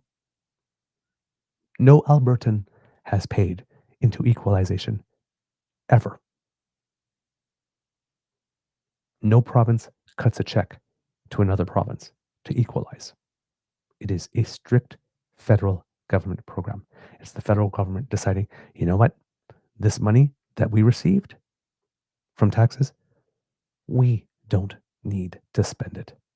We're going to leave it in some provinces for it to spend to make sure that from coast to coast to coast, everybody across the country has the same level, same quality education and health services, from which Alberta benefits, because when people from out east go to Alberta to help drill baby drill, thanks to their education and health, they are able to come and do it. So not only does Alberta not pay equalization, but they actually get something from it. That's the conversation. That never takes place, because too many people are trying to get you mad and make you feel that you're being taken advantage of. And when you're mad, you're more likely to open your wallet and donate. That's the grift. That's how they fleece you. Again, you don't have to like what I'm saying, but it's true. And I'm not saying it because I don't like you. I'm saying it because I'm trying to warn you that the people in whom you are placing your trust are abusing of your trust and taking advantage of you. They are getting you to donate money for purposes that are not real. When Stephen Harper promised that he can give you an elected Senate, he lied to you. And if you gave money to him to get an elected Senate, he played you. He just did. When Danielle Smith promises the people of Alberta that separation is a thing and can be possible even though it's on treaty land, and you open your wallet and you donate to her, she fleeced you. Again, you might not like to hear it. You might not like to hear it from me, because bias is up front. I don't identify as someone who's on the right. I'm nonpartisan, but I know I'm not on the right at the moment. At least not this version of the right. So if I'm the enemy, then of course I'm filthy liberal. That's lying to you. But if you remove the suspicion, just humor me for a couple of seconds and say, okay, you know what? Let's just say this guy is not lying, not telling the truth. Let me go check on that. Go check. Verified, trusted, actual independent, well-researched sources. Go take a look, and then come back to me and tell me if I lied to you. That equalization is not a provincial program, and no province has ever written a check to another province, ever in the history of Canada, on the equalization program. Go look. You'll see. I have no reason to lie to you. On this program, we respect the intelligence of our audience. Okay? All right. Let's keep going, kids and cubs. More news coming up. So that dome thing is going to be something. Today, The Bank of Canada Governor Tiff Macklem is going to co-chair a session on the global economy, economic resilience and security, and the situation in Ukraine, among others. Although Ukraine is not a member of the G7, the country's finance minister, Sergei Marchenko, will be at the table for some of those discussions as per the notice, and has already had, quote, a meaningful one-on-one with Finance Minister François-Philippe Champagne, as discussed on his X account, as he begins a, quote, working visit that will be, quote, focused on attracting Canadian private investment for Ukraine's recovery and continued budget support. So there we go. Nice to see that Canada is still involved and is following through on its commitments on there with regard to that. As we're back in the capital and the kids are coming back to class, this is why I was wrong. Okay. See, sometimes I get mixed up in my notes. It's impossible for the speech from the throne to be tomorrow because right now it's chamber orientation sessions. I forgot. The MPs come back. There are new MPs, so they have their orientation sessions about how Parliament works and all that kind of stuff. Then they have their initial meetings like this. Then speech from the throne. I forgot about the step. See, that's what I mean. I make mistakes. But here we go. Working in the chamber orientation session. So that happens with senior House officials, and they will learn about the proper parliamentary procedure as well as key events that take place during the opening days of the new Parliament, including the election of the Speaker. That has to happen as well, and the delivery from the speech of the throne. And that kind of stuff will start happening around 1:30 today. So you can see, if you imagine it as high school, all the kids with the books walking, going from class to class orientation. So this is where the science lab is, and this is where to make sure that you wear your lab coat and your glasses and stuff like that. So all that kind of stuff. So yeah, it's always a very exciting day for new members, by the way. So if you're watching the news tonight or over the next few days, you might see lots of interviews with the freshly minted MPs who are still bright-eyed and, thinking like, oh my God, I can't believe I'm on the Hill. What an honor. And you can tell, usually these are very, very, very real and sincere feelings because if you've never had the opportunity to be in Centre Block, as far as I'm concerned, it is one of the most impressive architectural buildings in the entire world. Because it's highly underrated. But that building, outside, inside, everything, it's gorgeous. All the stuff that is hand carved, and it's not done yet. There's so much work yet to do for all the hand carvings and decorations and whatnot. But it's one of the most beautiful places in the entire country aesthetically. And when you stand in that center block like this,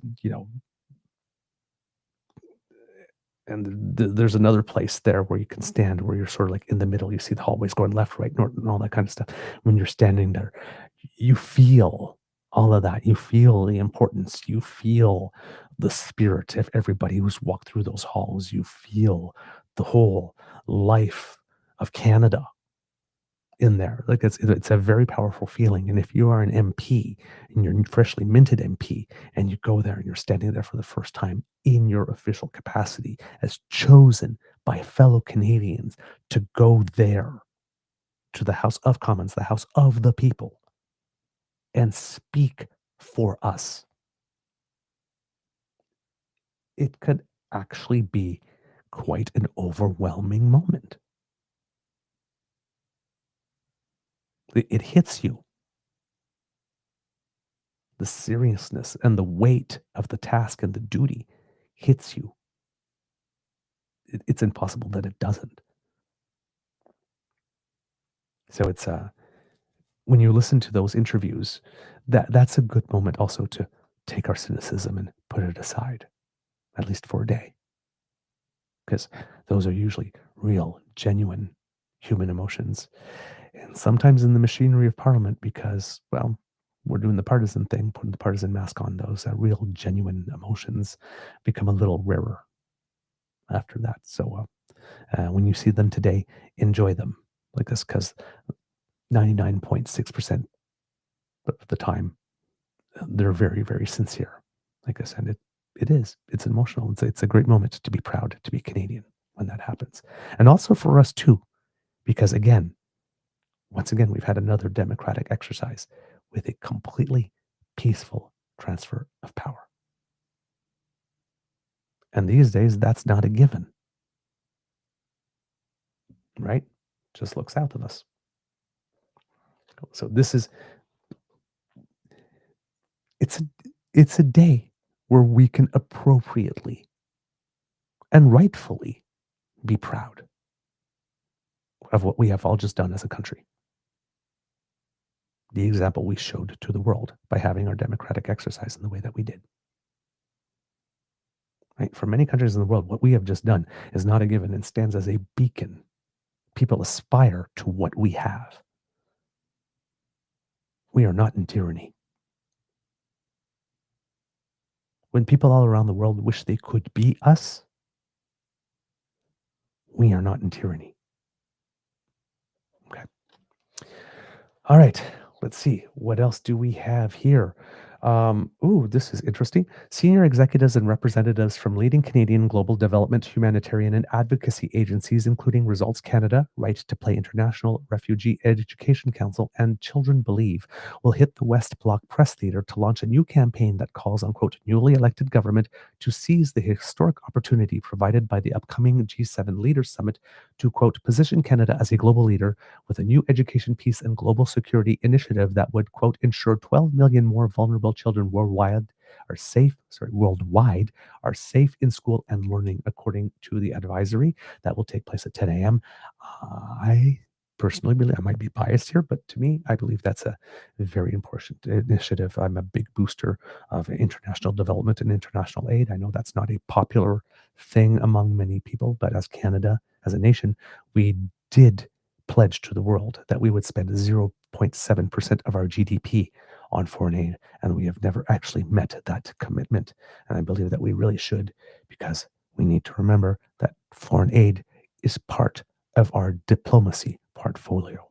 It's things that we do. It's part of the soft power that we exercise, number one. But number two, we also do things because we realized long ago that it is better for us to help do the work to solve problems that exist over there, so that there is no reason for those problems to come over here, or for people to come over here in order to get rid or to get away from those problems.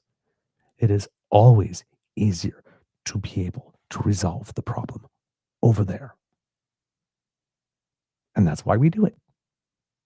And by the way, we do not and never have given money directly to other governments or dictators. All Canadian foreign aid is distributed through national government, NGOs, non-governmental organizations, or multilateral organizations like the UN or Amnesty International or stuff of the like.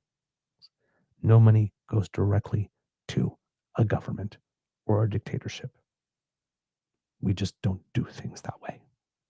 That ourselves. So again, if anybody's telling you that, they are lying to you, they are misinforming you, and you should probably ask yourself, why does this person want me to believe something that is obviously not true about my own country? And that's across all political stripe. Liberal or conservative, the federal government has not given foreign aid money to foreign dictators or foreign nations directly. Okay. Got to know how your country works. More civics. In international news, the UK suspended free trade talks with Israel on Tuesday and hit West Bank settlers with sanctions less than a day after vowing concrete actions if Israel did not stop its new military offensive in Gaza. Pressure from close allies is mounting on Israel following a nearly 3-month blockade of supplies into Gaza that led to famine warnings. Even the United States, a staunch ally, has voiced concerns over the hunger crisis. British Foreign Secretary David Lammy said the government couldn't continue talks on upgrading its existing trade agreement with an Israeli government pursuing what he called egregious policies in Gaza and the Israeli-occupied West Bank. History will judge them, Lammy said. Blocking aid, expanding the war, dismissing the concerns of your friends and partners. This is indefensible and it must stop. This is an interesting position that is taking place. It is controversial to a certain extent because, as you know, I think it is the International Court of Justice, if I'm remembering correctly, has officially declared what is going on in Gaza to be a genocide. On the other side of the ledger, of course, we have Hamas, whose stated mission is to eliminate Israel. So one could also say they're pro-genocide.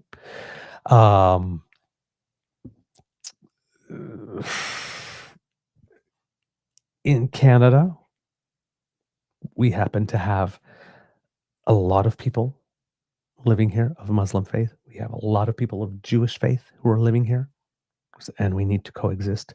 And our government needs to work very hard to make sure that what is happening over there does not come over here. Because while trying to respect the rights of people to protest, noting that protest doesn't happen any damn way. You have a right to protest, but you don't have a right to protest any damn way you choose. There are rules. But this issue has been a sticky wicket for anyone, right? It's hurt the Democrats in the States. It's hurt the Republicans in the States. It's hurt the New Democrats here. It's hurt the liberals here. It's hurt the conservatives here. The conservatives are so pro-Israel that their positions are offensive to Canadian Muslims. Right? The liberals are so down the middle that their positions are offensive to anybody who wants the government to be 100% on their side. And the NDP is so Palestinian that, a lot of Jewish people are offended by their positions. Nobody's happy. Nobody's happy. And nobody can be made happy. That's why on this show, we say that we're on the side of humanity. Because that's about the only side that you can take on this one. Now, there's been 2.5 months of essentially a blockade of humanitarian aid into the Gaza region that has been caused by Israel because it has not let that aid in. It seems that there's a trickle of food and medicine that's being allowed into the Gaza Strip after sealing the territory off from all imports for more than 2.5 months. The humanitarian crisis is the worst that it's been in 19 months of war. Prime Minister Benjamin Netanyahu said they eased the blockade under pressure from unnamed allies who are uncomfortable supporting Israel's latest major offensive against Hamas, while images of starvation came out of Gaza. United Nations agencies and AIDS groups, which ran out of food to distribute weeks ago, have welcomed the move, but say they promised aid is nowhere near what's needed. A few dozen trucks have entered since Monday, but none of the aid has been distributed because of delays caused by military procedures. Around 600 trucks entered each day during a ceasefire earlier this year. It would seem that the government of Canada, along with a couple of other governments, did write a letter. Again, did not go over well with certain members of the community. Understandably so, that it wouldn't. Especially, again, a community, if they want the government of Canada to say, we are 100% on your side, right? One side is on the side of the angels, and one side is just terrible. Terrible, terrible, terrible. It must be stopped. If that is your position on that letter probably did not make you happy. Because it doesn't express 100% support for one side versus another. So yeah, it's not an easy situation here again. But it seems that there are other nations, and like I said, including even the United States now, are saying, hey, like, come on, man. That they are not, they support Israel's right to defend itself, but they're having problems with the manner in which the war itself is being prosecuted. So Britain, France, and Canada have all threatened Israel with sanctions if it fails to stop its military operations in Gaza and immediately allow humanitarian aid to enter. So it's an unprecedented move. It's a dramatic shift in policy for all three countries because they have been pretty key backers of Israel up until now. And of course, the response enraged Netanyahu, as I mentioned. I believe he had to say about this. He said, by asking Israel to end a defensive war for survival before Hamas terrorists on our border are destroyed, and by demanding a Palestinian state, the leaders in London, Ottawa, he misspelled Ottawa, and Paris are offering a huge prize for the genocidal attack on Israel on October 7th while inviting more such atrocities. The war began on October 7th when Palestinian terrorists stormed our borders, murdered 1,200 innocent people, and abducted over 250 more innocents to the dungeons of Gaza. Israel accepts President Trump's vision and urges all European leaders to do the same. The war can end tomorrow if the remaining hostages are released, Hamas lays down its arms, its murderous leaders are exiled, and Gaza is demilitarized. No nation can be expected to accept anything less, and Israel certainly won't. This is a war of civilization over barbarism. Israel will continue to defend itself by just means until total victory is achieved. The issue that some people are having is not with Israel wanting to defend itself and with Israel taking the position that no country should live under those conditions. That's pretty obvious that that should indeed be the case. But in many cases, often, right, it ain't what you do, it's the way that you do it. And it seems that that's where people are taking some issue here with regard to Israel. This is messy. It is absolutely, completely, and totally messy. And there's not much good that's going to come from any position that we take. Our ability to influence that which Israel is doing or not doing is limited. Our ability to influence that which Hamas is doing is probably even more limited.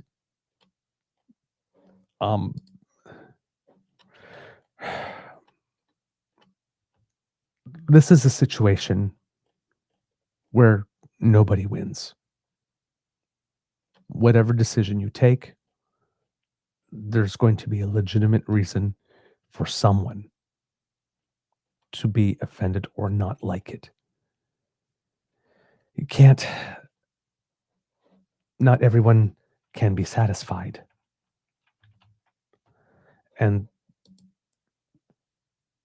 which makes it such that it's an issue I would not wish on any government to have to handle in any way, shape, or form.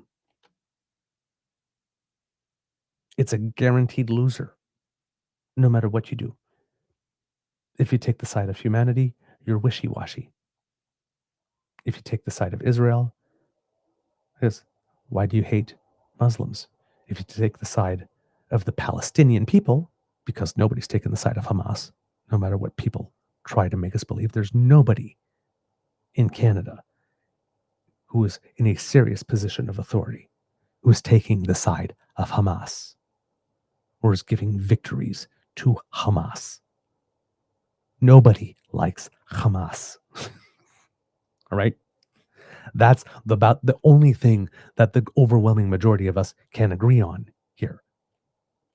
But after that, right, that's the part that's easy to agree on. Hamas is bad. But then what? And that's where we stop agreeing, unfortunately. So anytime somebody has to express themselves in a political capacity on this subject, it is going to be a mess. And it's going to make people unhappy. That cannot at all be avoided here. So you have Pierre Poilievre coming out saying, the Hamas terrorists have just thanked Mark Carney for his recent statement on Israel. When terrorist groups like Hamas say your actions are a significant step in the right direction, that means they are not. Threatening Israel with sanctions and further concrete actions while a terrorist group on their border holds their citizens hostage and refuses to stop attacking Israel is wrong. This war can end tomorrow if Hamas hands over the remaining hostages, lays down their weapons, and surrenders. Yeah, okay. That if is a pretty big if there. This war can end tomorrow if Hamas hands over the remaining hostages, lays down their weapons, and surrenders. But Hamas is not going to do that, Pierre. So why are you even mentioning that? It's not real. It would be so simple. This war could just end tomorrow if only one of the sides surrendered. How many wars have you been aware of where the other side just surrendered? Right? When a side surrenders, there's usually a reason, because they can't prosecute the war anymore. Conservatives will always stand for Israel's right to exist and defend itself. Of course, again, conservatives will always stand. Not Canadians will always stand. Conservatives will always stand, because conservatives don't consider themselves to be Canadians first. And then we have Kashif Pirzada, who's a medical doctor, who states, thanks for reminding Canadians why you lost your seat and deserve to lose the election. Hamas should be defeated and the hostages released.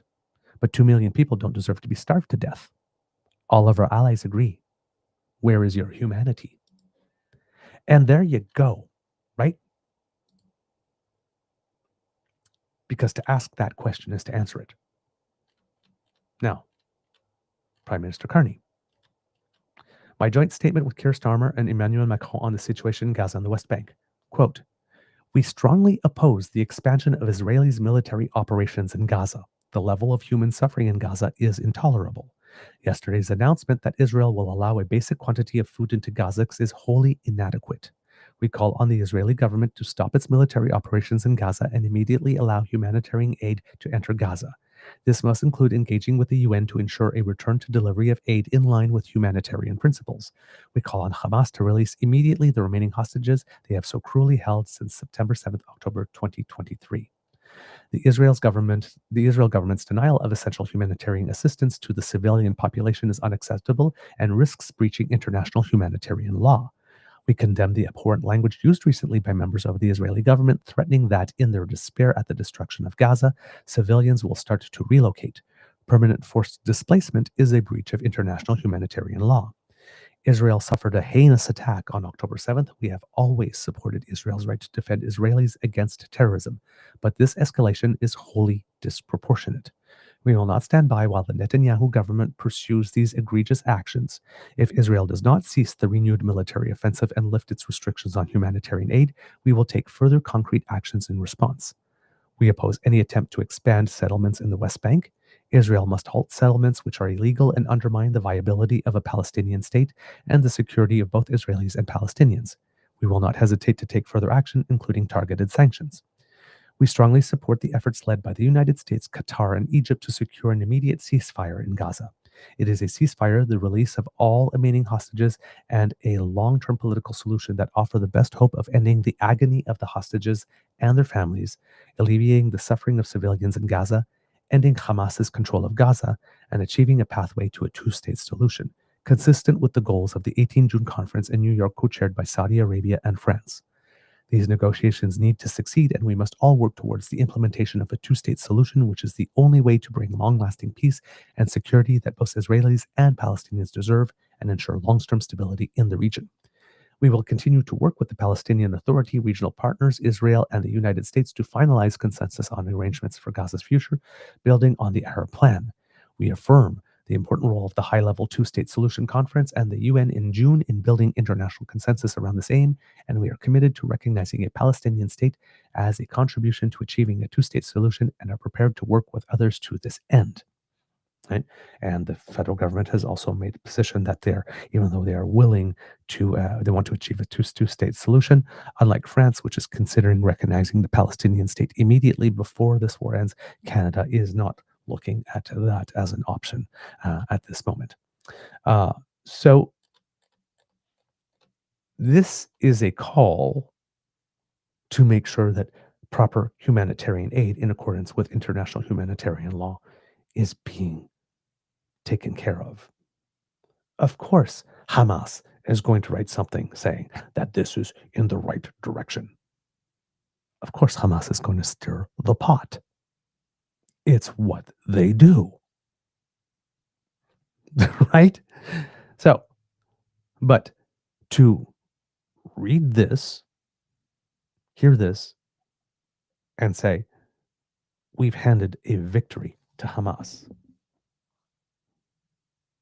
If helping Palestinian people who did not ask for this in any way necessarily means you support Hamas, then what you're saying is just let the Palestinians die. Just let them starve. Because we can't help Hamas, and if helping Palestinians helps Hamas, then logically we can't help Palestinians.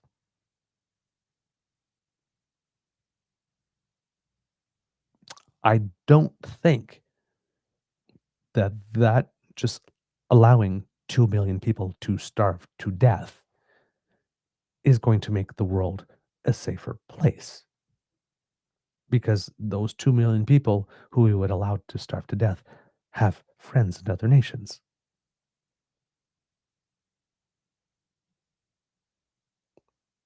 Who might get upset enough by that to take actions of their own. Problems don't remain contained if you allow them to grow and fester.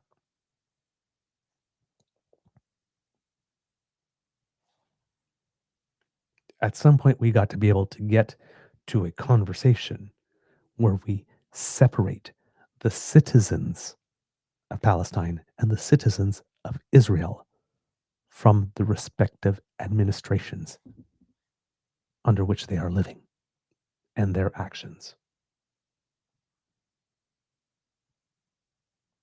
And we got to be able to do that without having to put all the caveats on before we start talking. Right? It's like if every time we say, oh, men, and then we say, well, but not all men. Right? The not all men is assumed here. Right? So if we can get to the part where we can distinguish between people and their governments,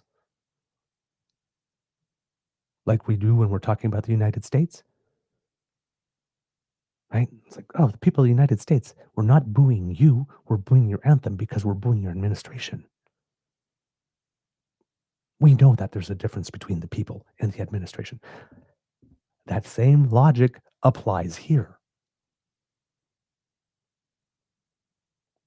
You can support the Jewish people and not be okay with what the Netanyahu government is doing.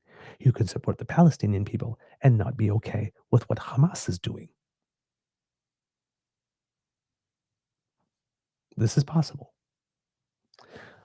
Unfortunately, Kits and Cubs, we had a bit of an incident yesterday as it pertains to this issue, where there was a person who tried to get us to make a statement against the current government based on something terrible that was done to a member of a community with whom we identify as the show. We had to cease communication with that person for that reason.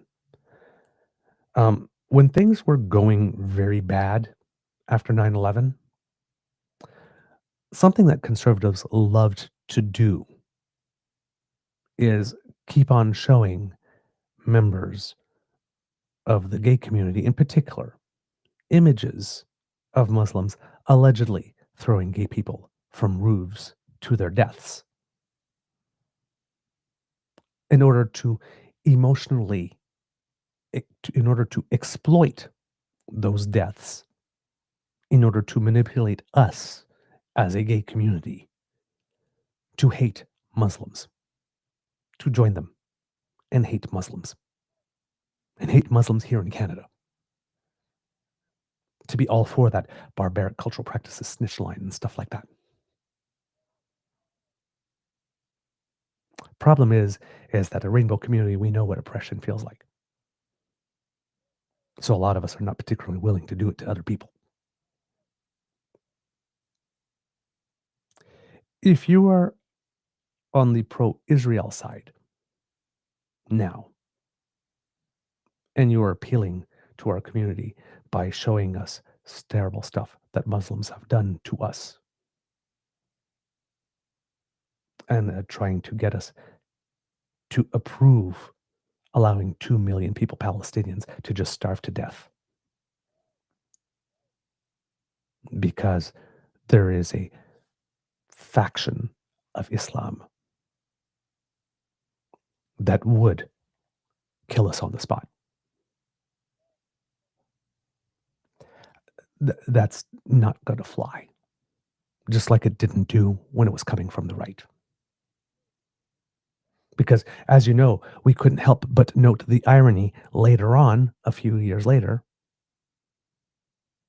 when there was all these protests against drag story time and protests against our brothers and sisters in the transgender community, that all of a sudden the Conservative Party of Canada was courting the same Muslim communities against whom they wanted to institute a barbaric cultural practices snitch line a few years ago.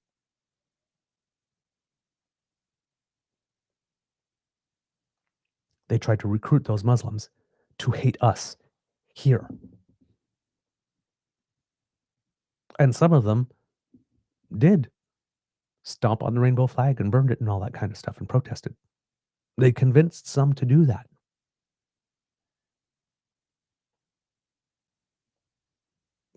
You got to ask yourself about a party that in one breath and in one iteration wants to get all of Canadians, including rainbow Canadians, to hate Muslims so much to support a barbaric cultural practices snitch line, an additional snitch line specifically for them, because 911 would not have been enough if something culturally barbaric was actually happening to report it. No, they needed to be one specifically branded for them. They needed to be singled out for special treatment.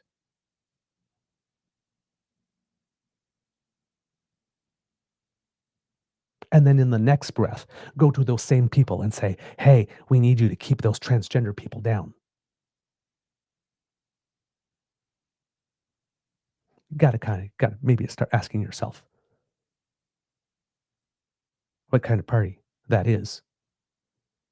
Because the same people they wanted to throw in jail when it came to punching down on transgender people, oh, they were good enough for them to associate and be their partners in crime then there. Right? Voting for a party on the basis they hate the same people I hate and they're going to get them, that's not healthy. It's not healthy. No party should be campaigning. A party that campaigns on that, as citizens, again, civics, defending our democracy, should reject a party like that. Even if they're promising you nice tax cuts and you really need those tax cuts, if those tax cuts are going to come at the expense of using the notwithstanding clause to remove rights, if they're going to come at the expense of appealing to people and rallying them to get to hate another section of this country, another group of people in this country, that's not a party for whom you should be voting. That's not a party that's interested in governing, and that's not a party that's interested in building a nation.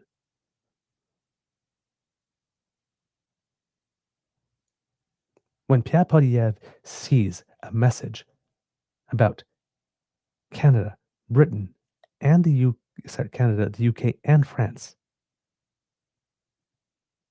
coming together and saying, hey, my God, at least respect international humanitarian law. And even the United States is going like this. And Pierre Poilievre comes up and says things that he said about that we're giving a victory to Hamas by just wanting to be decent human beings. Maybe that is a movement that is not interested in doing right by all Canadians, no exceptions.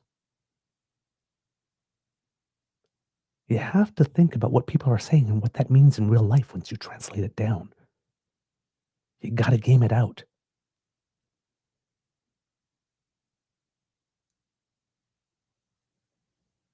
Pierre Poilievre just basically took the position that we should just allow 2 million fellow human beings to starve to death.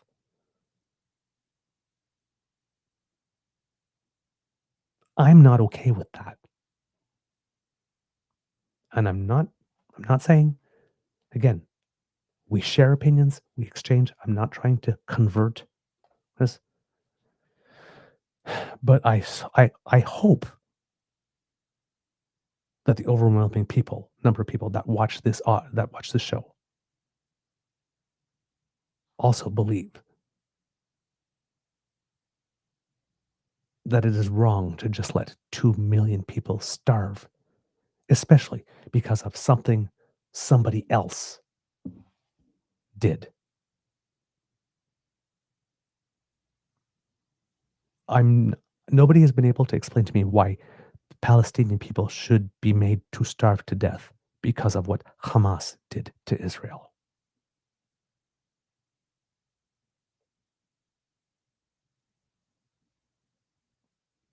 Which should never have happened.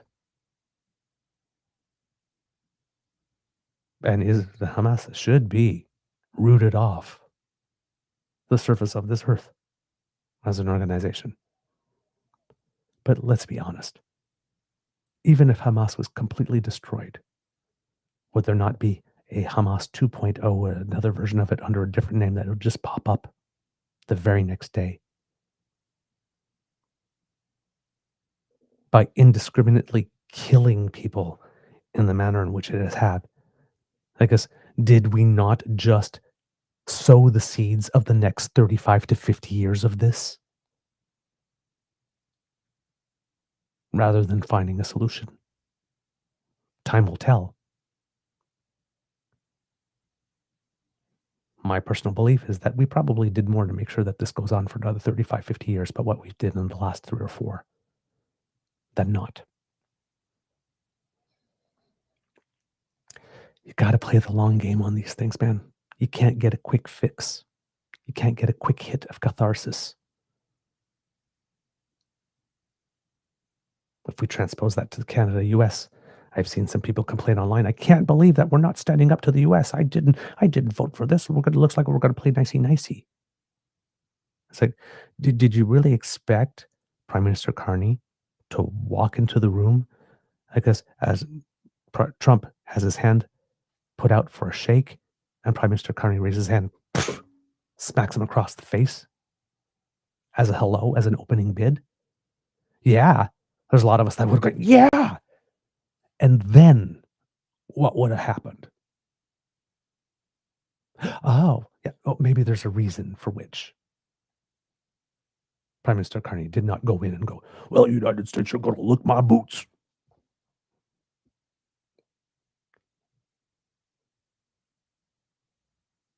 It's not about the quick hit.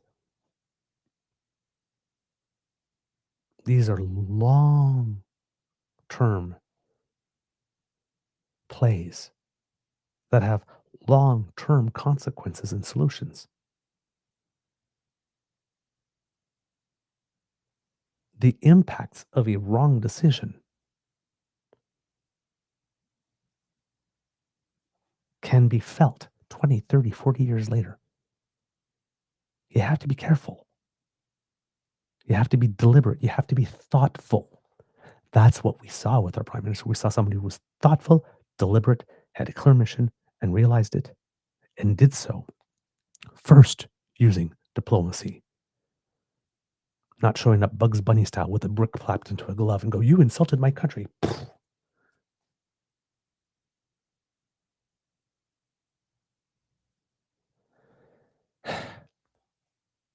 Politics is not TV. It's not a movie. There's no big finish.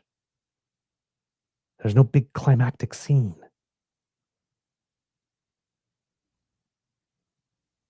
Everything you do has a long-term impact down the road. You can't be hot-headed. You can't be hot-headed. So for those of us who want our prime minister to be a hothead, go into the awful office and smack Trump across the face, stand up in their seat as prime minister and say, aha, Palestinians, because of Hamas, you all get to die.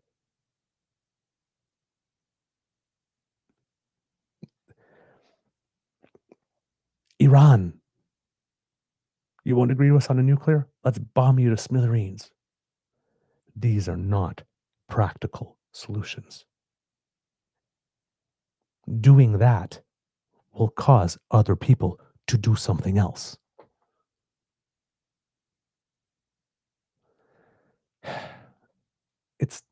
It's not the WWE, man. It's a chess match. There isn't going to be somebody flying off the ropes to give the people's elbow. Sometimes you're just going to move a pawn. It's not exciting. It's not thrilling. But it's thoughtful and it's deliberate. And when things get hot and start moving fast, we need people who are able to remain cool and slow things down.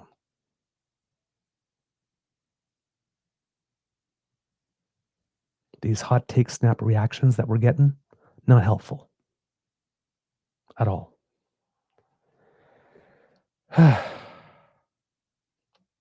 All right, kids and cubs. I think I've talked enough today. Turns out I had a lot on my chest today, it seems. I'm so, again, not sorry, just looking at the time and realized I've been going on a lot. I feel very passionate about this type of stuff, right? And it's like, we just got to be decent to people. Decency goes a long way, as we keep on saying on the show. It costs so much less to do the right thing the first time and to do it the right way. All right, kids and cubs, that's the end of this episode of the Daily Beaver Morning Show. We hope that you love listening to us because we love making this for you. Remember, sharing is caring and word of mouth is priceless. So please tell your peeps and poops all about us.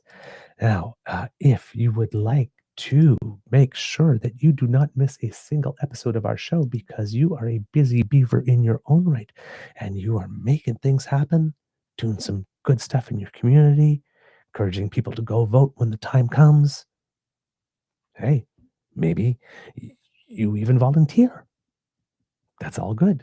That's good stuff. That's doing the work of democracy. But hey, that might mean that sometimes you're too busy to sit down and watch the show, especially when we do a long one like this one. So maybe you would like to take us with you so that you could have us in the car or have us in your ears while you're making dinner, all that good stuff, or, on the bus on the way to the protest. We are portable because we like to help. So go down to our pod page, podpage.com/the truenortheagerbeaver with a hyphen between each one of those words.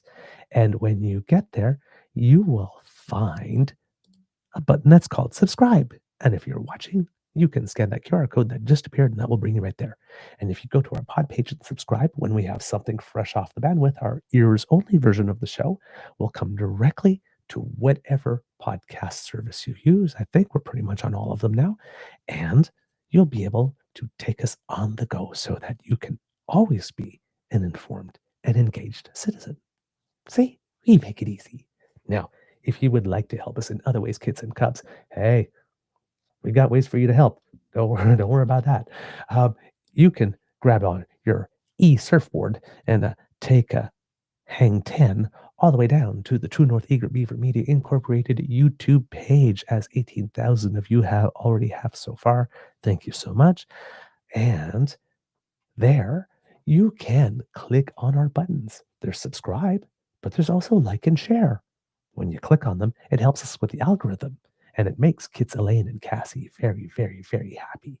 So please do so. And if you're watching now, remember, if you smash the buttons immediately, you don't have to remember to do it before you leave. In case you're getting old like me, sometimes we forget things. Now, kids and cubs, if you would like to still help us even more, we got you covered. Trust me, we need help. And you can do it via an enthusiastic expression of encouragement delivered to the Emergency Beaver Lodge Hydration Fund, where day in and day out we work hard and diligently to fight the scourge that is dry beaver. Delicious. So, if you want to do your best to keep your favorite beaver moist, or to keep your favorite grizzly caffeinated, well, then a little contribution to the Eager Beaver Lodge Emergency Hydration Fund, also our tip jar, would be most welcome and greatly appreciated. Plus, our studies show that when you make a donation, you instantly become 17.8% more interesting at parties and other social functions. It just happens. It's science. So if you would like to make that contribution, you just scan that little QR code that's appeared, or you go to our coffee page. That's coffee, spelled ko-fi.com/eagerbeaver, all in one word. And when you make a donation, well, again, we get ourselves a little bit of happy. Remember, all of your donations go back into the show to make it better. And if you are a Buy Canadian type and you would like to avoid the US-based CE Tech Bros, then a direct transfer from your bank to ours is the way to go. And you can do that by sending us your transfer to truenortheagerbeaver@gmail.com. And as a win-win, the Tech Bros don't get a cut, and we get 100% of your donation as intended, plus your entire transaction fits in with Buy Canadian. Using a Canadian bank, dealing with a Canadian source, and you're getting commentary and an analysis by Canadians for Canadians. Not by someone from working for a company that's owned by a US-based asset management company and is producing news for the benefit of maximizing stockholder return. Actual news and commentary by Canadians for Canadians. Amazing concept, right? So if you'd like to support that, we would be very, very happy to receive your enthusiastic support. Thank you so very much. Now, if you do not have the means to contribute financially, please do not worry, because the gifts of your participation and your attention are the ones that matter the most to us. And we love to hear from you. And that address, truenortheagerbeaver@gmail.com, can also be used to send us your thoughts.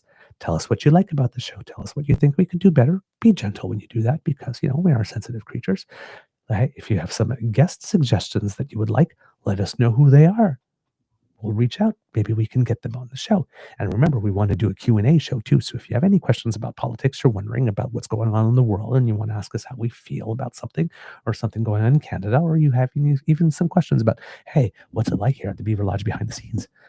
Ask all the questions. Once we get enough of them, we'll put a show together. And again, we do need a certain amount of them to put a show together. We'd like to be able to do a show for maybe at least 45 minutes if we're going to do a Q&A. So that requires a certain amount of questions. So if you would send them to us at truenortheagerbeaver@gmail.com, once we have enough, we will be able to do that show for you. Thank you so very much. Okay, I think that's all that we got here. Because democracy is something that you do, remember that there's a Quebec Liberal leadership race. The voting will take place June 9th to the 14th, with the results coming out on July 14th. So do whatever you need to do there. Keep your eyes out if you happen to be living in Yukon, because the leader of the party has decided that he will be stepping down, also the premier of the province. So there will be a leadership race there as well. I'm not sure if the details have yet been announced. Nothing's come across my screen yet. That doesn't mean they haven't. It just means I haven't seen it. Sometimes things happen when I'm not awake. So, so I may have missed it. But please, if you're out in the Yukon territory, do keep an eye out for that. And remember, we keep on telling you that party politics is where the real action is at. So if there is a leadership vote, please do take the time to register as a member of the party so that you can vote there. Because if you want good candidates to vote for when the general election comes along, the best way to do that is to establish a little quality control when the party is selecting the candidate that they're going to put up on offer. Right? Again, democracy is something that you do. You got to get involved in the game at all stages. Right? Not just when it comes time to vote for the big thing, but the nomination processes and who gets on the ballot and all of those stages. Those are important too. The more we're involved there, better quality candidates we have when the generals come along. Okay? And when I say the generals, I don't mean the military generals. I mean the general elections. Words of wisdom. Mr. Grizzly has already given you his. My words of wisdom would be, kids and cubs, if anytime you're going through the stages of grief, if you have the ability to fast forward through any of them, do it. Of course, don't skip a stage. However, that's really bad. But any of them that you have the ability to fast forward through in order to get to acceptance a little earlier, probably a good thing. Probably a good thing. At least it was for me. All right, kids and cubs, it could be a tough world out there. Please be kind to and gentle with yourself. And kids and cubs, I took a lot of comments that were coming up in the chat and things that I'd seen around to make a lot of points about civics. If you were listening and you heard something that you said in the comments, please know that I'm not picking on you. Because it's just, I saw your comment and it prompted something and gave me an opportunity to include it. And our goal here is not to insult our audience. It's not to mock them, right? It's to ensure that they have the tools that they need so that if they're not tuning into our show, they can do their own research and separate what's real from what's bull so that you can make the best fully informed decision for yourself, whether that decision agrees with what I would decide for myself or what I would want or not. Right? We don't care who you vote for. We have preferences, and we don't tell you who to vote for. We sometimes suggest who you should not vote for, but we care that you vote. We also care that when you vote, that nobody along the way interfered with your right to cast a vote that is actually fully and well informed. That's why we have a problem with deliberate disinformation, candidates not showing up to debates, candidates not giving media interviews, candidates answering a serious question by attacking the journalist or by talking about something else or going off into some hyperbolic thing. A candidate refusing to ask a question about themselves or what their party did by going, but what about? And talking about the other guy. These are all behaviors that we do not support because we believe that the most important person in a democracy is you. And that the most important thing is your vote. And that it's very important that your vote be informed. And that it be informed by things that are true and real. That's our only objective, our only mission. And if you do that, regardless of who you vote for, because we're proud of you. Because your vote had meaning. Give your vote meaning. Okay, that's up to you. And we want you to do that. Even if you don't agree with us on everything else, we will fight to the death for your right to cast a fully informed vote. That's our objective. All right. That's all we got for the moment. So now it's time for the audience participation. Gonna just make sure that I can hear you. Mr. Beaver. The magic words, by the way, for those who are new, are Mr. Beaver, cue the cock. In 3, 2, 1. Oh, yes. Oh, there was some harmony today. Way to add a little touch there, kids and cubs. Coming right up. You are listening to a True North Eager Beaver Media Incorporated podcast.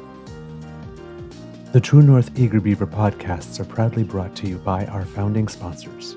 The Misfit Mysteries from Corvid Moon Publishing, your source for science fiction, fantasy, and cozy mysteries featuring a broad diversity of characters. CanadianTarot.com, their uniquely Canadian online eclectic tarot community. And The Peppermaster, hot pepper sauces made from farm-fresh ingredients to thrill your taste buds and expand your mind. We are grateful to the Crier Media Network for its support, Pete Jarvis for our artwork, and Paul Joseph Something for our opening and closing sequence music.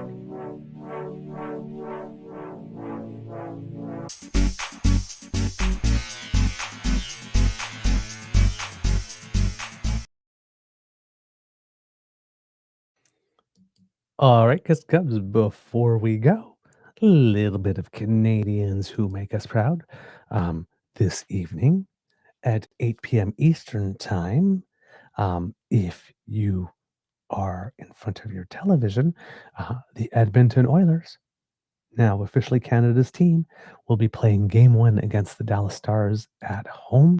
So time to cheer, cheer, cheer, because, hey, we need to bring the cup back home. Lundqvist will not be playing for the Stars, and Ekholm and Picard will not be playing for the Oilers because they have some injuries. But other than that, it looks like the lineups are good to go. So, yeah, Edmonton Oilers, Dallas Stars. Let's go. Semifinals. This is so very, very, very exciting. And for those of you who, like me, are big tennis fans, well, the qualifications for the French Open are going on. It's the second big Grand Slam of the year. And we had some Canadians in action yesterday. We had 8 Canadians in all in the qualifications for the Grand Slams, 2 men, 6 women, which I believe is a record for total. And for women, 6 is definitely, for all the time I've been following this, I've never seen anything like that. Unfortunately, the 2 men lost in the first round, but with regard to the women, 4 of the 6 women that were involved have advanced to the second round of qualifications. There are 3 in order to make the main draw of the French Open. Today on court, from what I can see, oh darn, this is not good at all. 3 of the Canadian women who had made it past the first round, unfortunately, have been eliminated today. Bianca Andreescu lost 3-set to a competitor from Japan. It was competitive. She lost 6-4 in the third set. Marina Stakusic got handled pretty easily by a German player named, I think, is Tamara Korspach, if I'm not mistaken, if her first name is. I follow her a little bit, but I might be yeah, Tamara. That's correct. And unfortunately, as well, I believe it was Kayla Cross, if I'm not mistaken, who was in her first ever Grand Slam. Carson Branstein, first ever Grand Slam qualification draw, lost to Masarova from Switzerland 6063, leaving 1 person, Canadian only, in all of the qualifications draws. And it's the one person that we've been talking to all year, Victoria Mboko.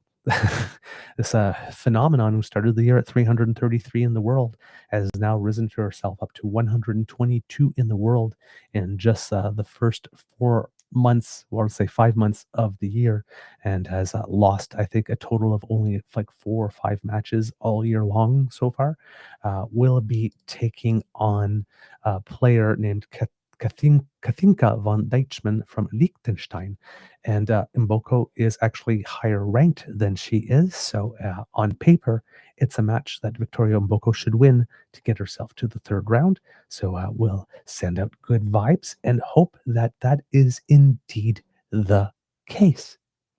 All right, kids and cubs, I think that that's everything I have for you. Oh, no. There is one more little thing. I'm sorry. Please. This is really important. I saw this yesterday and it made me smile so much. Um, there is a young woman, 19 years old, from let me try that again. Ganatasake, who is making history, kits and cubs, as in the sport of lacrosse, because it seems that she is good enough at what she does to be able to be playing with the boys, which is kind of interesting when you think about it, right? Because we're at the same time as we're having these discussions about, preserving sport, or these discussions are having preserving sport for certain genders. We also have, and it has been a long time in Canada, often we've seen this in hockey, where young girls want to play, and some of them are very, very good. You get a Haley Wickenheiser and whatnot like this, and the competition is not strong enough like this. They want to compete at yet a higher level, and then it's like, oh wow, it's like there's a woman or there's a girl playing in a men's league or a boys league. It's like, how interesting. So I just found it interesting that how when it happens that way, it's like there's almost like, wow, what an achievement. But when we're talking about participation of certain other members of other communities in sports, all of a sudden it becomes a little weird. However, not to take away from this person's incredible achievement, but this is Ava Gabriel, the first woman in the Ontario Lacrosse Association to play for a junior men's team as an offensive player, not just as a goaltender, but playing offense. This story made my heart so happy that I just have to share it with you, and that will be the thing for the day, and then I'll be off. Okay, kids and cubs, but please do enjoy this.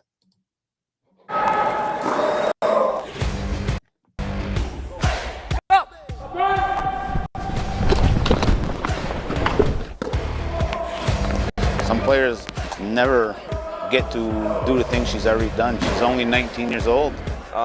Sounds funny, but it's like she has balls to be able to play with men. Ava Gabriel is making history. She's the first woman in the Ontario Lacrosse Association to play for a junior men's team as a non-goalie, breaking into an offensive role. The 19-year-old Fukanasatage is no stranger to big achievements. In 2024, her team, the Haudenosaunee Nationals, won a bronze medal at the World Championships and will soon be inducted into the North American Indigenous Athletics Hall of Fame. But she says breaking the gender barrier wasn't something she was planning on doing. I was like, no, like I'm a girl, like I don't know if I can fit in. And I was like, why don't I just try it? Like why not? Like it's not gonna hurt to try. And I just kind of went into it and I love it, honestly. Gabriel suited up for her first game with the junior Sikanawagi Hunters without any practice. I was just like, just go into it like any other game. And that's what I did, honestly. Like the nerves they were there, but I just had to take it like any other game. For the Ganawagi Hunters, Gabriel's performance earned her a spot on the team full time. I'm a big believer in growing the game, so it's honestly really cool to see a woman playing with men. We were all kind of welcoming in, we didn't make it seem like she wasn't supposed to be here or women can't be playing with us. It was open and she's part of our team now.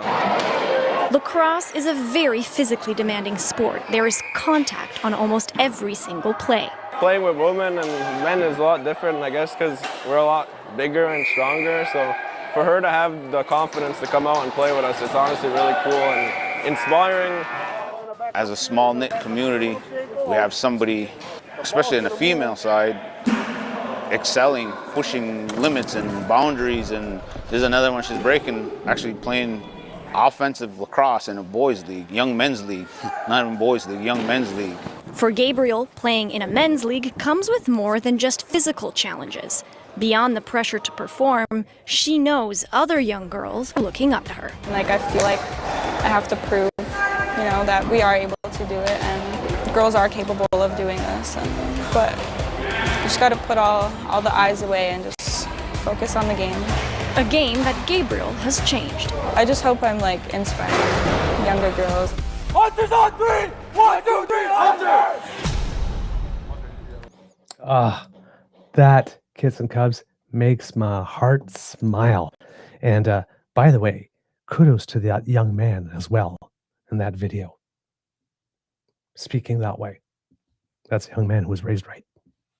That's a young man who was raised right.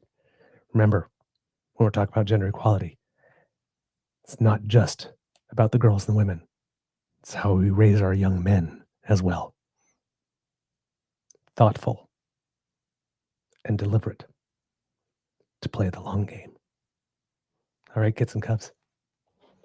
We'll see you tomorrow. Until then, have a beaverific day.